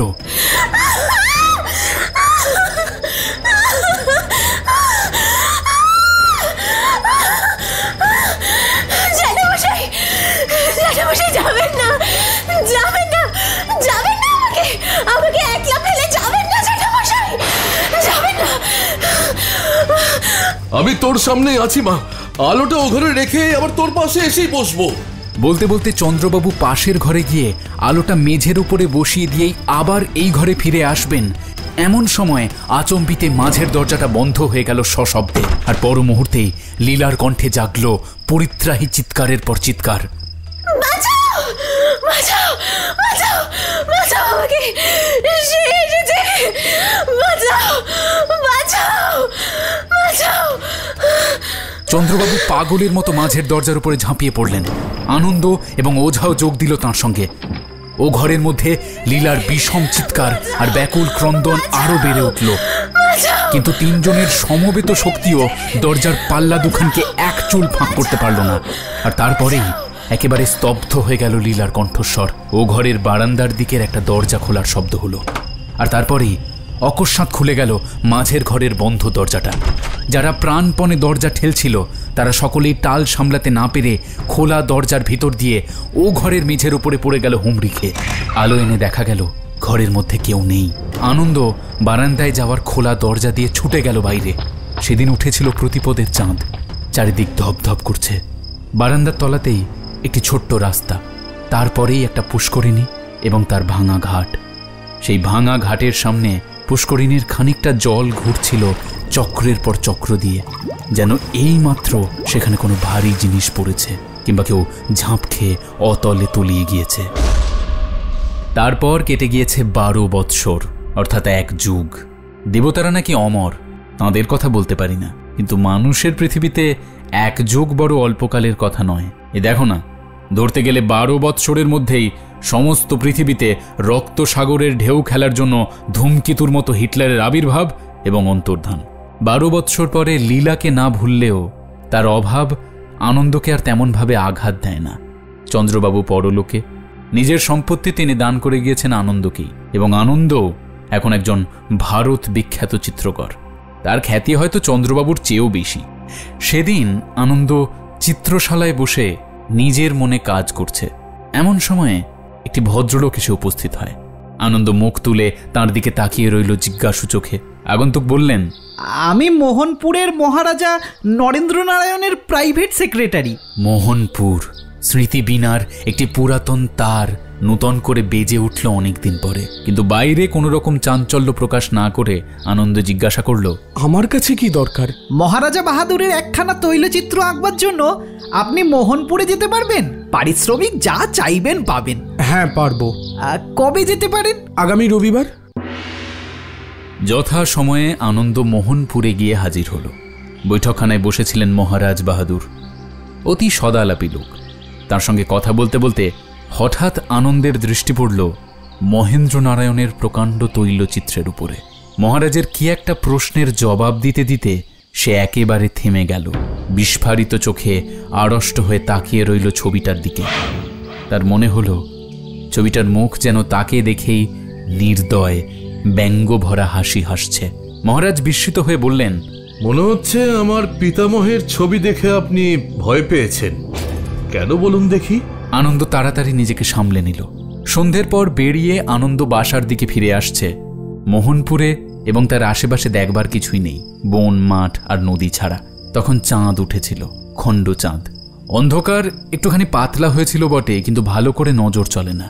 তার উপরে আনন্দ যেখান দিয়ে আসছিল সেখানে পথের 2 ধারে দাঁড়িয়ে বড় বড় গাছের পর গাছ সৃষ্টি করেছে অন্ধ করার মতো অন্ধকার। একটু দূরে একটা আলো দেখা যাচ্ছে। খানিক এগিয়ে আনন্দ দেখল আলো হাতে করে দাঁড়িয়ে আছে একটা মূর্তি। আরো এগিয়ে বুঝল মূর্তিটা স্ত্রীলোকের। তার কাছে গিয়ে দেখল লীলার মূর্তি। নিজের চোখে আনন্দ বিশ্বাস করতে পারল না। চমৎকৃত হয়ে দাঁড়িয়ে রইল, অবাক হয়ে সে তাকিয়েছিল। লীলা যেন নীরবে হাসল, অতি মৃদু করুণ সেই হাসি। আনন্দ বলল, লীলা? ওষ্ঠাধরে তর্জনী রেখে লীলা কথা বলতে মানা করল আনন্দকে। তারপর ইশারা করে বলল আনন্দকে তার সঙ্গে যেতে। সে ধীরে ধীরে অগ্রসর হল। লীলার পিছনে যেতে যেতে তার হাতের লণ্ঠনের আলোতে আনন্দ এটাও লক্ষ্য করল যে লীলা আজও সেই কাপড়খানাই পরে আছে যা পরে যাত্রা করেছিল মোহনপুরের দিকে। বন এত নিস্তব্ধ যে একখানা ঝিঁঝি পোকাও ডাকছে না, গাছের একটা পাতার শব্দও হচ্ছে না, যেন পৃথিবী মরে গিয়েছে। এটা যেন ইহলোক নয়, পরলোক। বন শেষে নদীর ধার, কিন্তু জলের কলরোল শোনা যায় না। মরা চাঁদের আলো, বাতাসের দম বন্ধ। একখানা পুরনো বাড়ির খানিকটা ভেঙে পড়েছে, খানিকটা দাঁড়িয়ে আছে। লীলা তার ভিতরে গিয়ে ঢুকল। একখানা মস্ত ঘর, তারই মধ্যে গিয়ে দাঁড়ালো লীলা এবং আনন্দ। ঘরের মাঝখানে রয়েছে প্রকাণ্ড পালঙ্ক, চারিধারে তার মশারি দিয়ে ঘেরা। চুপ করে লীলা এগিয়ে গিয়ে মশারির কাপড় টেনে তুলল। খাটের ওপর একেবারে সিধে হয়ে বসে আছে মোহনপুরের মহারাজা মহেন্দ্র নারায়ণের বিভীষণ মূর্তি। আর তা দেখে বিকট চিৎকার করে আনন্দ জ্ঞান হারাল। পরদিন সকালে নদীর ধারে মোহনপুরের শ্মশানে আনন্দকে পাওয়া গেল, কিন্তু তখনও তার মূর্ছা ভাঙেনি। তার কাছে ছিল একটা সেকেলে লণ্ঠন। মোহনপুরের ঐতিহাসিক ঘটনার পর এবার এক অন্য গল্প শোনাই, একেবারে আজকের গল্প। সুরমা সমুদ্র দেখেনি। এবার পুজোর সময় সুরেশের কাছে ধর্ণা দিয়ে পড়ল। দাদা দাদা আমাকে সমুদ্র দেখাও। সুরেশ মাথা নেড়ে বলল, এ যাত্রায় আর হলো না বোন। কেন? পুজোর ছুটি পাবো বটে, কিন্তু ছুটিতে কলকাতায় কাজও আছে। আমি বড়জোর হপ্তাখানেক বাইরে থাকতে পারি, কিন্তু সমুদ্র দেখতে গেলে পুরীতে যেতে হয়। আর হপ্তাখানেকের জন্য পুরীতে গিয়ে কি হবে? মজুরিতে পোষাবে না। সুরমার বন্ধু দীপক সেখানে বসেছিল। সে বলল, সমুদ্র দেখার জন্য উড়িষ্যা মুলুকে ছুটতে হবে কেন? কারণ বাঙালির পক্ষে সেইটাই হচ্ছে শর্টকাট। দেখো সুরেশ, আমরা তো প্রায় ভুলেই যাই সমুদ্রের স্পর্শ থেকে বাংলাদেশও বঞ্চিত নয়। হ্যাঁ দীপক, আমিও তা জানি, কিন্তু কাছাকাছির ভিতরে পুরীর মতন অন্য কোথাও যাত্রীদের থাকবার ব্যবস্থা নেই। সুরমা, পুরীর চেয়েও ঢের কাছে তুমি সমুদ্রকে পেতে পারো। কোথায় দীপুদা? কাঁথিতে, আমাদের দেশ কাঁথির কাছে। সেখান থেকে সমুদ্র দেখা যায়? নিশ্চয়ই, নইলে আর বলছি কেন। আমরা এখন কলকাতার বাসিন্দা হয়েছি বটে, কিন্তু দেশের বাড়িখানা আছে আমাদের পুরনো চাকর সনাতনের জিম্মায়। সুরেশ, দিন 5-6 ভেতরে যদি সুরমাকে নিয়ে সমুদ্র দেখে আবার কলকাতায় ফিরতে চাও, তবে মোট বাঁধো কেন টিকিট।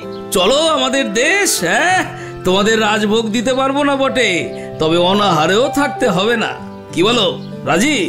হয়তো অদৃষ্টেরই কারচুপি। নারাজ হওয়ার মতন বুদ্ধি খুঁজে না পেয়ে সুরেশ বলতে বাধ্য হলো, আচ্ছা রাজি। তাহলে ষষ্ঠীর দিনই আমরা যাত্রা করব। হ্যাঁ, দশমীর পরে আমাকে আবার কলকাতায় ফিরতে হবে, জরুরি কাজ আছে। কিন্তু দশমীর পরেই সুরেশ ফিরতে পারল না কলকাতায়। দেবতা সাধলেন বাদ। সুরমার ভাগ্যে সমুদ্র দর্শন হলো ভালো করেই।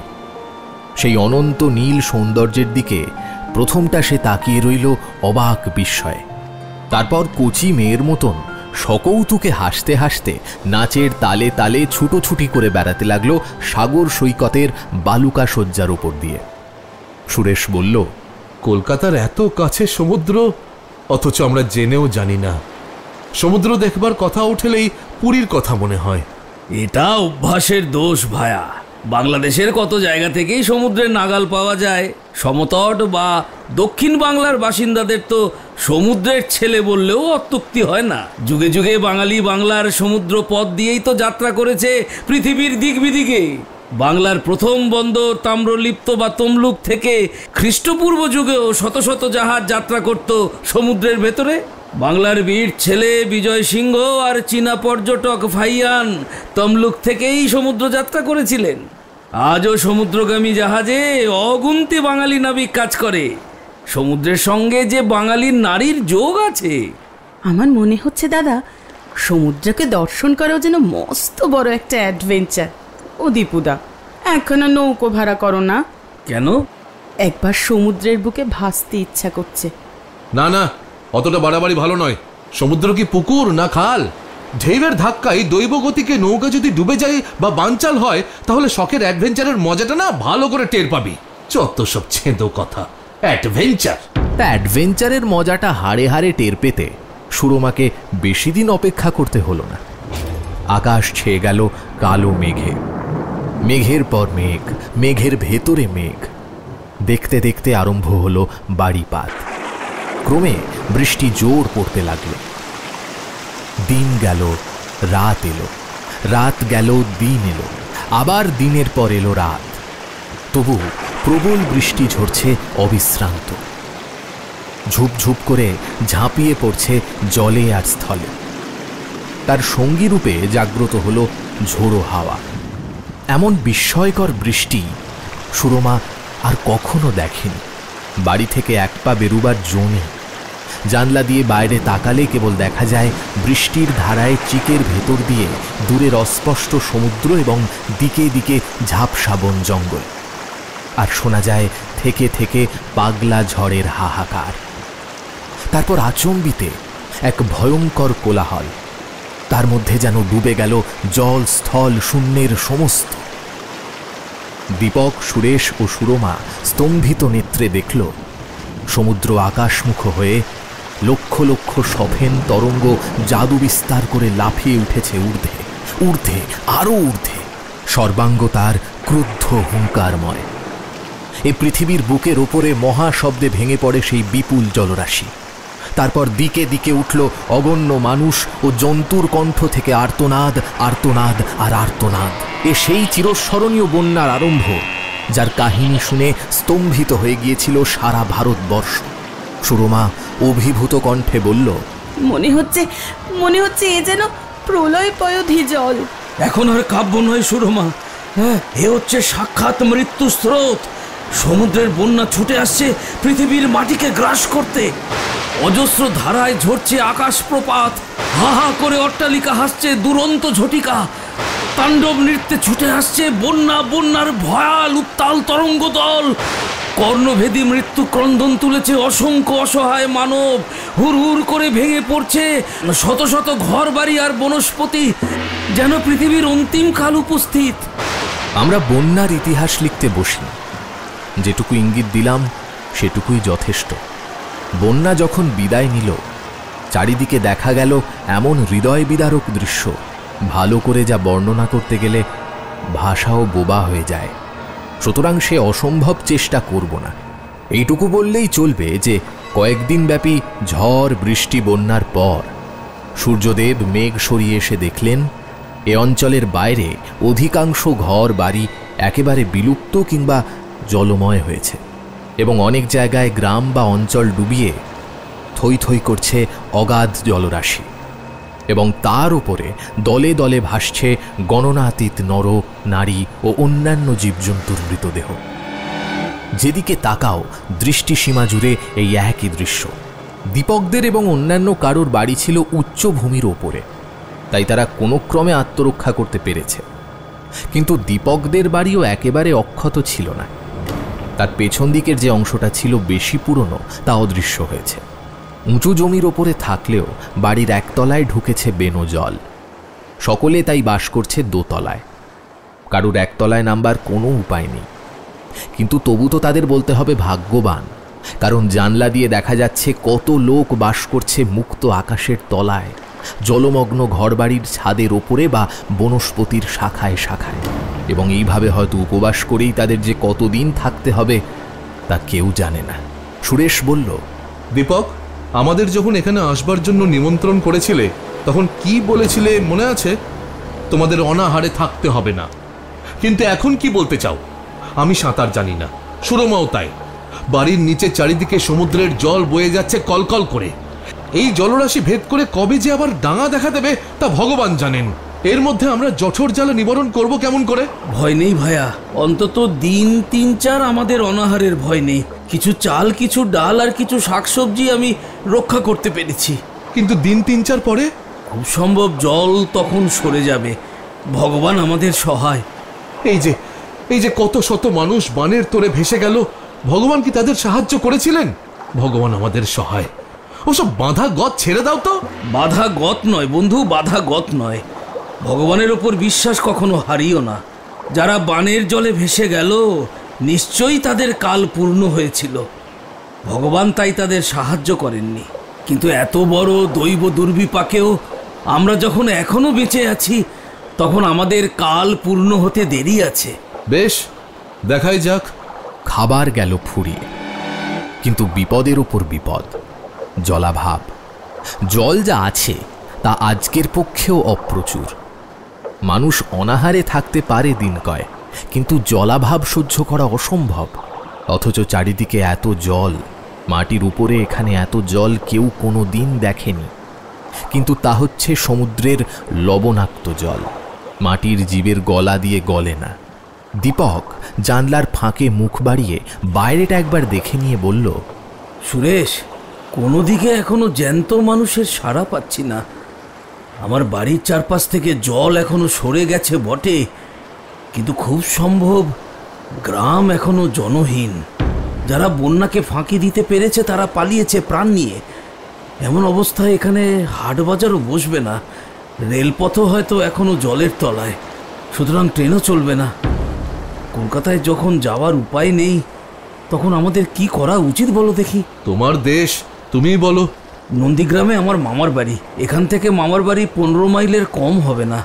যদিও চারিদিকের অবস্থা দেখে সন্দেহ হচ্ছে, জলমগ্ন জমি এড়িয়ে সেখানে যেতে হলে আমাদের হয়তো 25-30 মাইল পথ পার হতে হবে। সেখানে যাওয়ার চেষ্টা করব কি? নন্দীগ্রামের অবস্থাও যদি এখানকার মতো হয়ে থাকে? হয়তো হয়েছে, হয়তো হয়নি, হয়তো সেখানে গেলে হয়তো পানাহারের অভাব হবে না। প্রাণ বাঁচানোর জন্য একবার চেষ্টা করা উচিত নয় কি? বোধহয় উচিত। এখানে থাকলে খাবার আর জলের অভাবে আমরা মারা পড়ব, সে বিষয়ে কোনো সন্দেহ নেই। পায়ে হেঁটে 25-30 মাইল? হ্যাঁ তাই, তোর জন্যই তো এই বিপদ, তোর জন্যই তো বাংলাদেশে বসে সমুদ্র দেখতে এলাম। এই বাংলাদেশ হচ্ছে ঈশ্বর বর্জিত দেশ। পুরীতে গিয়ে কেউ এমন বিপদে পড়ে না। সেখানকার সমুদ্র হিংসুক রাক্ষসের মতন নয়, তাই সবাই যেতে চায় সেখানে। সুরমা খিলখিল করে হেসে উঠে বলল, রাগ করো না দাদা, তুমি কিন্তু কথা বলছো ঠিক একটা আস্ত বোকার মতন। তুই অ্যাডভেঞ্চার চেয়েছিলি না? নে এখন দেখ কত ধানে কত চাল। শান্ত হও বন্ধু, শান্ত হও। এখন মাথা গরম করার সময় নয়। সনাতন, খাবার তো শেষ। এখন যেটুকু জল আছে সেইটুকু ফ্লাক্সে ভরে নাও, তারপর চলো আমরা দুর্গা বলে বেরিয়ে পড়ি। চোখের সামনে তারা যে মর্মান্তিক দৃশ্য দেখল, যে বিভৎসতা এবং যে ভীষণতা, তার পূর্ণ বর্ণনা না দেওয়াই ভালো। কবি দান্তে নরকের যেসব ছবি এঁকেছেন তাও বোধহয় এমন ভয়াবহ নয়। জনহীনতার মধ্যে বিরাজ করছে যেন এক বিরাট সমাধিভূমির শ্বাসরোধকারিণী স্তব্ধতা। জনহীনতাই বা বলি কেন, যেখানে সেখানে রয়েছে মনুষ্য মূর্তি, একক, জোড়া জোড়া বা দলে দলে। তাদের সংখ্যা গোনা অসম্ভব, কিন্তু তারা সকলেই মৃত। এ হচ্ছে মৃত জনতার দেশ। কত দেহ পুঞ্জীভূত ও আড়ষ্ট হয়ে পড়ে রয়েছে মাটির উপরে। মাঝে মাঝে দেখা যাচ্ছে জলমগ্ন জলের ওপর অংশ। সেসব গ্রামে যারা থাকতো তাদের অনেকেই ভেসে গিয়েছে বন্যা স্রোতে। বাকি সবাই করেছে প্রাণ নিয়ে পলায়ন। থেকে থেকে সুদূর বা অল্প দূর থেকে ভেসে আসছে বলহরি, হরিবোল, ধ্বনি। আত্মীয়রা যেসব দেহের সন্ধান পেয়েছে তাদের নিয়ে চলেছে শ্মশানের দিকে। সবার আগে দীপক, তারপর সুরেশ, তারপর সুরমা এবং সব শেষে মোট ঘাট নিয়ে পথ চলছে বৃদ্ধ ভৃত্য সনাতন। তাদের মনের ভেতর কি হচ্ছিল জানি না, কিন্তু তাদের মুখের দিকে তাকালে বোধ হয় যেন তারা এগিয়ে যাচ্ছে চোখ থাকতেও অন্ধের মতন। সত্যিই তাই। ইচ্ছে করেই তারা এদিকে ওদিকে চোখ মেলে তাকিয়ে দেখছিল না, কারণ তা দেখলে হয়তো বন্ধ হয়ে যেত তাদের হৃদযন্ত্রের ক্রিয়া। প্রত্যেকেই হাঁটছে কলের পুতুলের মতন। কারোর মুখে কথা নেই বললেই চলে। এই মরার মুলুকের মৌনব্রতের মধ্যে কথা বলতে যেন ভয় হয়, শিউরে ওঠে প্রাণ। মনে হয় পরিচিত জীবনের বাণী শুনলে দেহহীন আত্মারা আবার ফিরে আসতে চাইবে আপন আপন দেহের মধ্যে।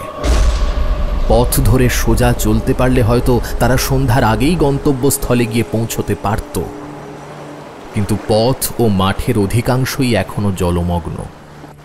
যেখানে জল নেই সেখান দিয়ে অনেক ঘুরে তবে তারা অগ্রসর হতে পারছে। অবশেষে সন্ধ্যা হলো, চাঁদ উঠল, শুক্লপক্ষের উজ্জ্বল চাঁদ। কিন্তু মানুষ যে চোখে দেখে চাঁদকে মনে হয় সেই রকম। তারা ভাবল ও চাঁদের মুখ যেন মরার মতন হলদে। জ্যোৎস্নার আলোতে তফাতের সব দৃশ্য আর স্পষ্ট করে দেখা যাচ্ছে না। এ তবু মন্দের ভালো, অন্তত খানিকটা কমল ভয়াবহতা। সুরমা কাতর স্বরে বলল, দাদা, দাদা জল। এই তো একটু আগে জল খেলি। কি করবো দাদা, আজ আমার গলা যে খালি খালি শুকিয়ে যাচ্ছে। শুকিয়ে গেলে কি করব বোন? ফ্লাস্কে যে আর এক ফোঁটাও জল নেই। এই অস্ফুট আর্তধ্বনি করে সুরমা চুপ মেরে গেল। দীপক বলল, পচা মরার দুর্গন্ধ ক্রমেই বেড়ে উঠেছে, আর যে নিঃশ্বাস নিতেও কষ্ট হচ্ছে। পথের আর কত বাকি? আমাদের এখনো মাইল 7-8 যেতেই হবে। ও। আবার সবাই নীরব। কিন্তু রাত্রি আজ নীরব নয়। একটানা শোনা যেতে লাগলো শৃগাল কুকুরের চিৎকার ধ্বনি। মরার অধিকার নিয়ে তারা ঝগড়া করছে পরস্পরের সঙ্গে। খানিক পরে সুরমা আর পারল না, অবশ হয়ে বসে পড়ল এবং সঙ্গে সঙ্গে বলে চেঁচিয়ে উঠে এলিয়ে পড়ল একদিকে। দাদা গো, দাদা! দীপক ও সুরেশ ছুটে এসে তাকে ধরে তুলে দাঁড় করালো। দেখা গেল সুরমা বসে পড়েছিল একটা নারীর মৃতদেহের ওপরে। সুরমা কাঁদতে লাগলো। সুরেশ বলল, এখানে দাঁড়িয়ে দাঁড়িয়ে কাঁদলে কি হবে বোন? চল, যত তাড়াতাড়ি পারি এই নরকের বাইরে পালাই চল। তেষ্টায় আমার ছাতি ফেটে যাচ্ছে, আর আমি হাঁটতে পারবো না। তাহলে তোকে কি আমাদের কোলে করে নিয়ে যেতে হবে? এত দুঃখেও ম্লান হাসি হেসে সুরমা বলল, কি যে বলো দাদা। তবে এগিয়ে চল। একটা দীর্ঘশ্বাস ফেলে সুরমা আবার অগ্রসর হল। চাঁদের আলো আরো জ্বলজ্বলে। ওদিকে তেপান্তরের মাঠটাকে দেখাচ্ছে অপার সমুদ্রের মতন। চন্দ্রকিরণ তার বুক জুড়ে খেলছে যেন লাখো লাখো হীরা নিয়ে ছিনিমিনি খেলা। এদিকে খানিকটা খোলা জমি, তার এখানে ওখানে অস্বাভাবিক সব ভঙ্গিতে নিশ্চেষ্টভাবে পড়ে রয়েছে কতগুলো দেহ। কেউ নর, কেউ নারী, কেউ শিশু। 3-4 দিন আগেও তারা ছিল এই উৎসবময়ী ধরনীর গর্বিত প্রাণী। স্বপ্নেও কল্পনা করতে পারেনি নিজেদের এমন ভয়ানক পরিণাম। পাশের বনের ভেতরে উঠছে ঘন ঘন হরিধ্বনি। সব যাত্রীরা যাচ্ছে শ্মশানের দিকে। হঠাৎ সনাতন আঁতকে উঠে বলল, বাবু! কিরে সনাতন? সনাতন ঠক ঠক করে কাঁপতে কাঁপতে বলল, মরা জ্যান্ত হয়ে উঠেছে বাবু। মরা জ্যান্ত হয়েছে কি রে? ওই দেখুন। সে সেই খোলা জমির দিকে আঙুল নির্দেশ করল। ফিরে দেখে সকলেরই বুক শিউরে উঠল। জমির ওপরে যে মৃতদেহগুলো ছিল তাদের একটা শুয়ে শুয়েই অগ্রসর হচ্ছে। সুরমা ভয়ে চোখ বুজে ফেলল। সনাতন বলল, পালিয়ে আসুন বাবু, পালিয়ে আসুন, মরাটাকে দানই পেয়েছে। খুব তীক্ষ্ণ চোখে জ্বলন্ত মূর্তিটাকে দেখে দীপক বলল, দেখ, অসম্ভব কখনো সম্ভব হয়? ওটা কুমির। কুমির? হ্যাঁ, এখানে এসেছিল মরার লোভে। আমাদের দেখে জলের দিকে পালিয়ে যাচ্ছে। এমনি করেই আমরা ভূত দেখি। অত্যন্ত ক্ষীণ স্বরে সুরমা বলল, জল জল। সুরো, জল যখন নেই তখন জল জল করে মিছে কেঁদে আমাদের কেন কষ্ট দিচ্ছিস? জল জল করছি কি সাধে দাদা, আমি যে আর পারছি না। ভয় নেই সুরমা, পথের আর মাইল 3 বাকি। মাগো, সে যে অনেক দূর। কেউ আর কিচ্ছু বলল না। কিছু দূরে দেখা গেল দুটো লণ্ঠনের আলো। কয়েকজন মানুষকেও দেখা যাচ্ছে অস্পষ্টভাবে। দীপক বলল, ওখানে একটা শ্মশান আছে। একটা কথা মনে আছে, যারা শ্মশানে এসেছে তারা এখানকার পানীয় জলের অভাবের কথা নিশ্চয়ই জানে। ওরা কি সঙ্গে পানীয় জল আনেনি? সুরমার অবস্থা হয়েছে শোচনীয়। আনা তো উচিত। আচ্ছা, একবার জলের খোঁজে ওদের কাছে যাব নাকি? চলো। সকলে শ্মশানের দিকে অগ্রসর হল। যখন তারা শ্মশানে এসে উপস্থিত হলো তখন কয়েকজন লোক চিতায় আগুন জ্বালাবার চেষ্টায় নিযুক্ত ছিল। তারা তফাতে দাঁড়িয়ে অপেক্ষা করতে লাগলো। আগুনের রক্ত শিখা ক্রমে উঠতে লাগলো ওপর দিকে। হঠাৎ এক অভাবিত কাণ্ড। প্রথমেই জাগলো যন্ত্রণা বিকৃত নারী কণ্ঠের তীব্র এক আর্তনাদ, আর তারপরেই দেখা গেল চিতার ওপরকার কাঠগুলো ঠেলে ফেলে দিয়ে চিতার ওপরে বিদ্যুৎ বেগে দাঁড়িয়ে উঠল এক শীর্ণ বিশীর্ণ জীবন্ত নারী মূর্তি। তার পরনের কাপড় তার এলানো চুলে চুলে দংশন করছে ক্রুদ্ধ সর্প শিশুর মতন অগ্নিশিখারা। আকাশ বাতাস কাঁপিয়ে সে তীক্ষ্ণ স্বরে বলল,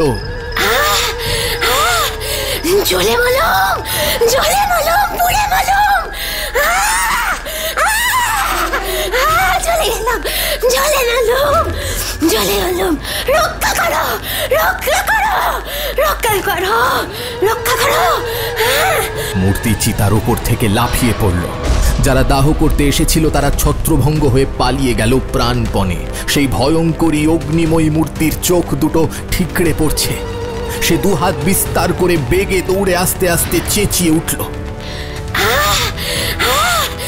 জ্বলে মলম, জ্বলে মলম, পুড়ে মলম, জ্বলে গেলাম, জ্বলে মলম। দীপক, সুরেশ, সুরমা ও সনাতন দ্রুত পদে না পালিয়ে পারল না। অনেক দূরে ছুটে এসে তারা থামল। খানিকক্ষণ হাঁপ ছাড়বার পর দীপক বলল, কি কাপুরুষ আমরা! কার ভয়ে পালিয়ে এলাম? জ্যান্ত মানুষ কেউ মারা গেছে ভেবে ভুল করে শ্মশানে নিয়ে আসার কথা তো আগেও শুনেছি। এও নিশ্চয়ই সেই ব্যাপার।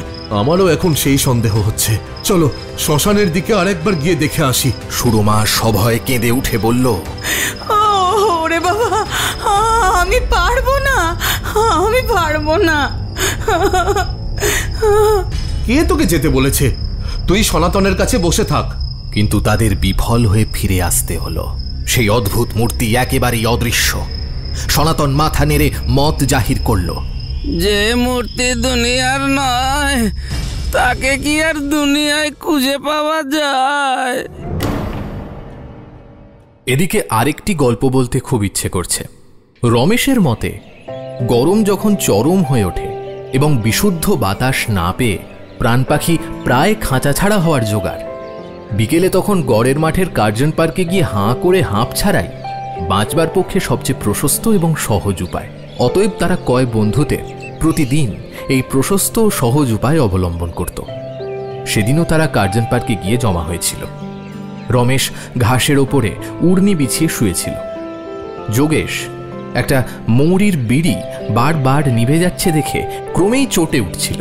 সুরেশ এক মনে একখানা বিলাতি ডিটেকটিভ উপন্যাস পড়ছিল এবং উমেশ সকৌতুকে দূরের এক বেঞ্চের দিকে স্থির চোখে তাকিয়েছিল। সেই বেঞ্চখানার উপরে দুজোড়া সাহেব মেম বসেছিল। তার মধ্যে যে সাহেবটি তাকিয়ার মতন মোটা, তার মেমটি বাঁখারির মতন রোগা, আর যে সাহেবটি বামনের মতন বেঁটে, তার মেমটি প্রায় জিরাফের মতন ঢ্যাঙা। এমন বিসদৃশ চারটি চেহারা এক জায়গায় দেখতে পাওয়ার সৌভাগ্য বড় দুর্লভ। হঠাৎ পেছন থেকে চেনা গলায় একজন বলল, ওহে, আমি যে তোমাদের খুঁজে খুঁজে হয়রান হয়ে গেলুম। সবাই তাড়াতাড়ি ফিরে দেখল পরেশ। অমনি একসঙ্গে প্রশ্ন হলো, কি হে, তুমি না পুরী গিয়েছিলে? কবে ফিরলে হে? জায়গাটি কেমন লাগলো? আর কোথাও গিয়েছিলে নাকি?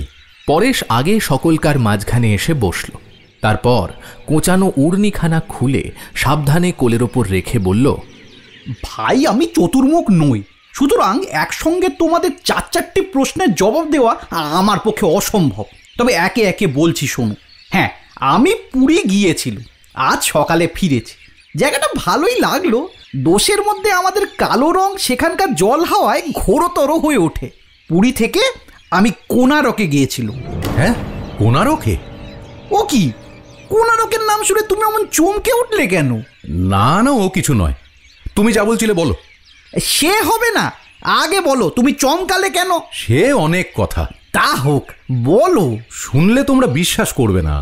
যদি ভালো লাগে আর মাসিক পত্রের ছোট গল্পের মতো চর্বিত চর্বণ না হয়, তাহলে আমরা 19 বার জেল ফেরতা দাগি চোরের কথাও বিশ্বাস করতে রাজি আছি। কিন্তু তুমি বড় বেশি লেজ খেলছো রমেশ। অগত্যা বাধ্য হয়ে রমেশ তার কথা শুরু করলো। অনেক দিন আগের কথা। আমরা কয় বন্ধুতে কোণারক দেখতে গিয়েছিলাম। কোণারকের মন্দিরের কথা তোমরা অনেকেই জানো, সুতরাং আমি আর মন্দিরের কথা বলবার চেষ্টা করব না।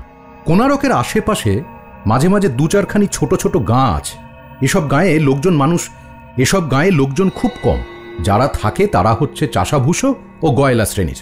কোণারক দেখতে যেদিন আমাদের আসবার কথা, সেদিন বিকেলে আমরা অমনি একখানি গাঁয়ের ধার দিয়ে বেরিয়ে ফিরছিলুম। কৌতূহলী চোখে এদিক ওদিকে তাকাতে তাকাতে আসছি, হঠাৎ একটা গাছতলায় পুতুলের মতো কি একটা নজরে ঠেকল। এগিয়ে গিয়ে দেখি সত্যি এক পাথরের মূর্তি, তার নিচের দিকটা বালিতে পুঁতে গিয়েছে।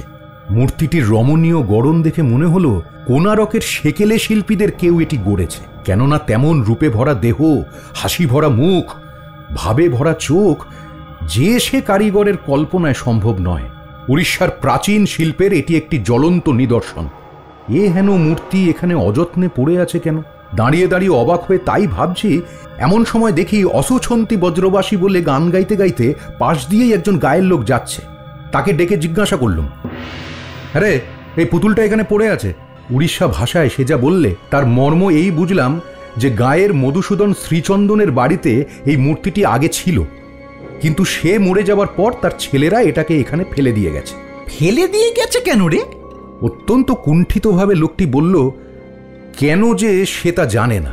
তার মুখ দেখে মনে হলো সে কি যেন লুকোচ্ছে। আমি বললাম, আচ্ছা তুই এই পুতুলের গা থেকে বালিগুলো সরিয়ে ফেল দেখি। বকশিস পাবি। লোকটা কেমন শিউরে উঠে 3 হাত পিছিয়ে গেল।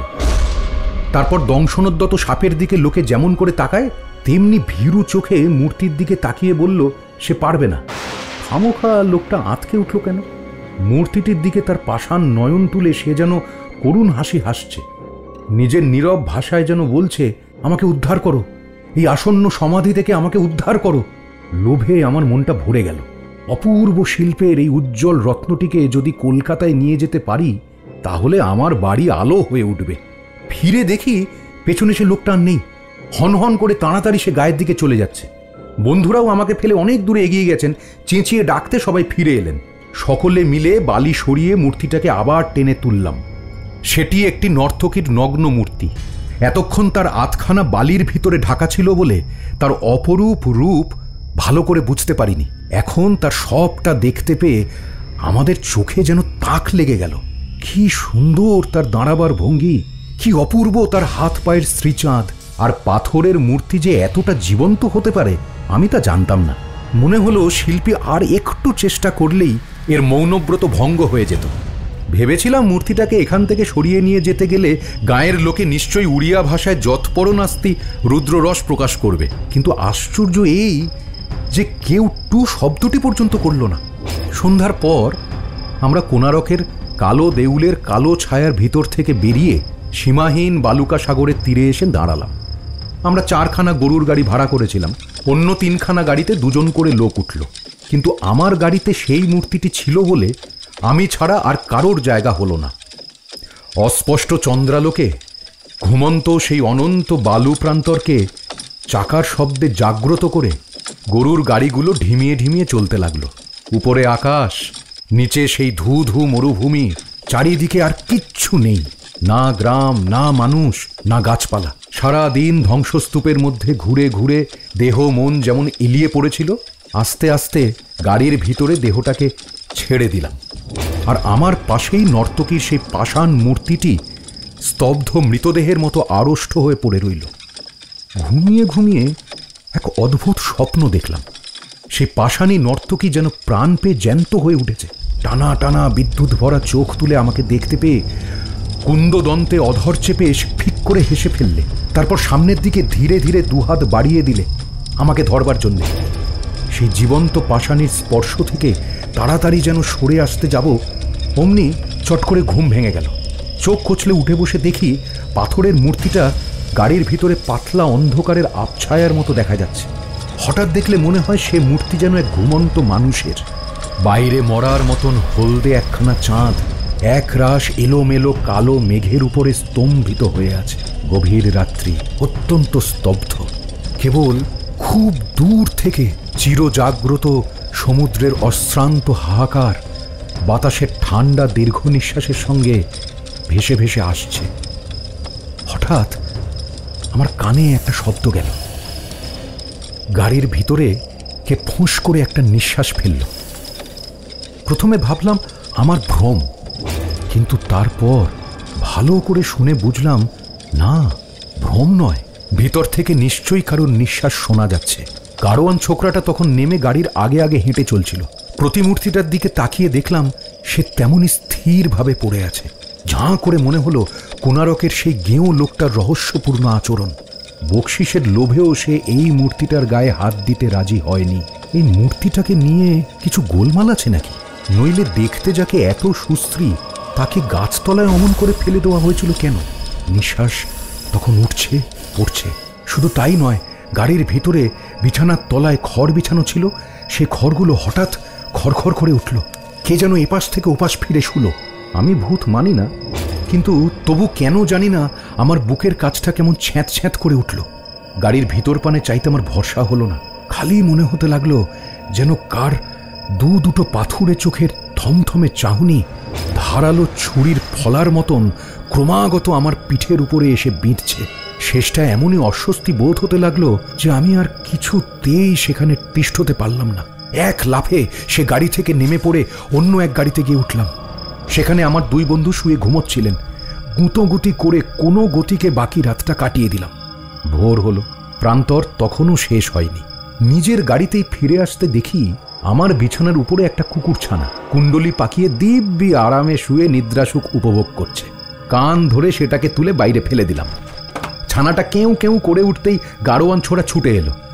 বাবু, মেরো না, ও আমার কুকুর। তোর কুকুর?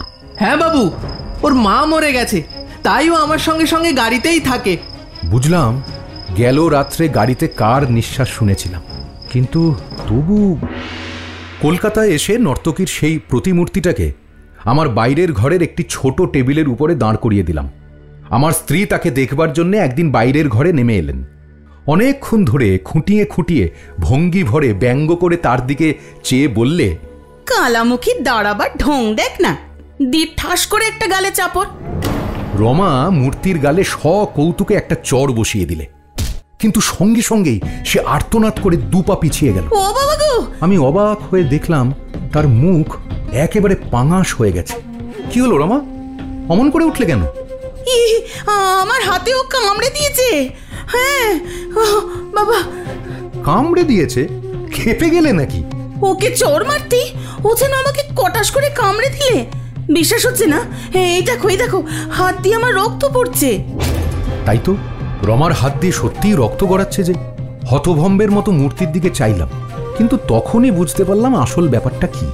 নর্তকীর নাকের ডগাটি শিল্পী অত্যন্ত সূক্ষ্ম করে খুঁড়েছে। রমার হাত তার উপর গিয়ে পড়তেই আঁচড়ে গেছে আর কি। কিন্তু রমা বিশ্বাস করল না।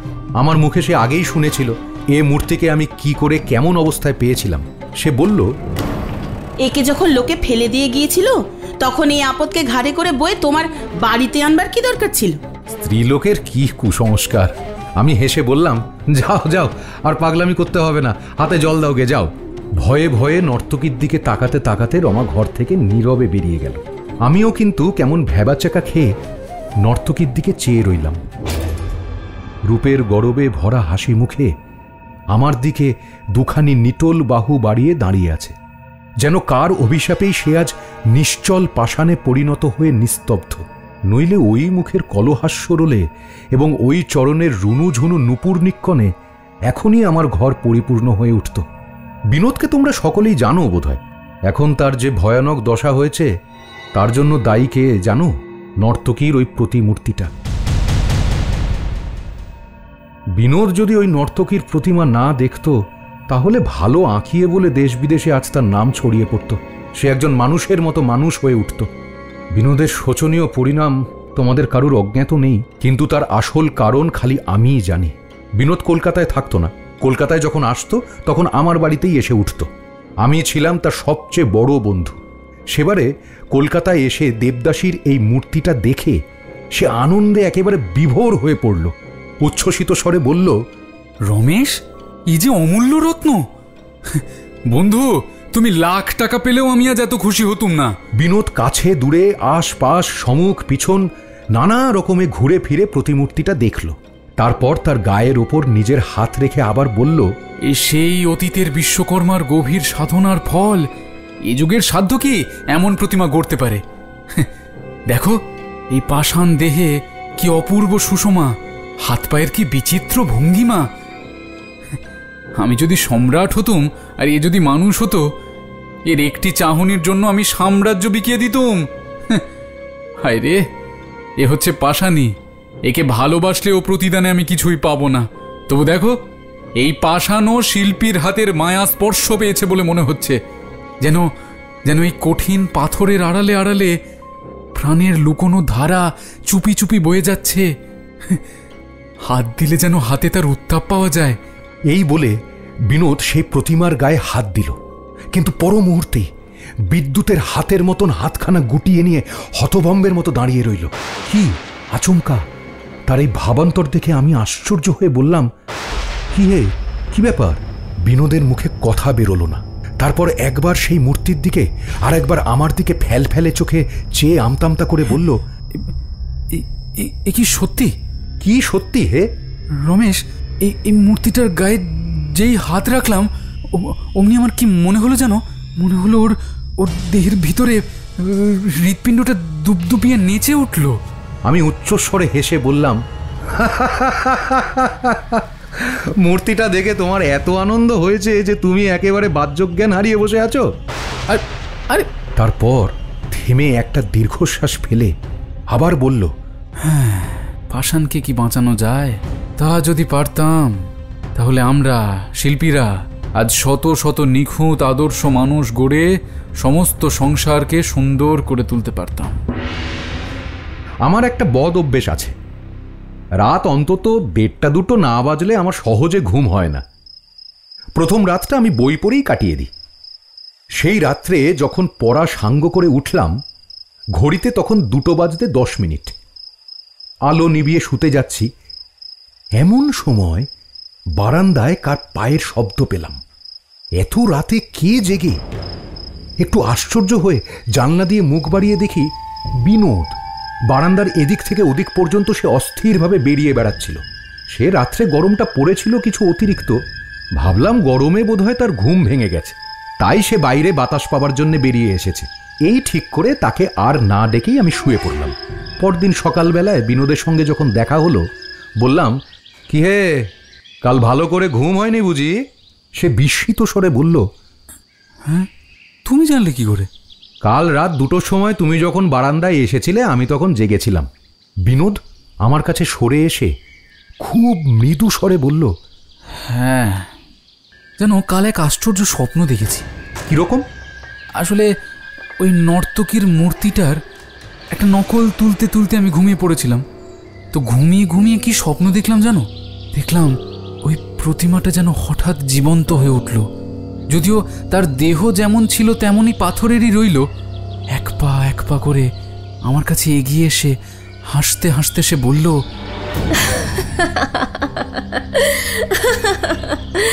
তোমার কথা আমি শুনেছি, তুমি আমাকে ভালোবাসতে চাও না? হ্যাঁ। তাহলে আমিও তোমাকে ভালোবাসবো আর কখনো ছাড়বো না।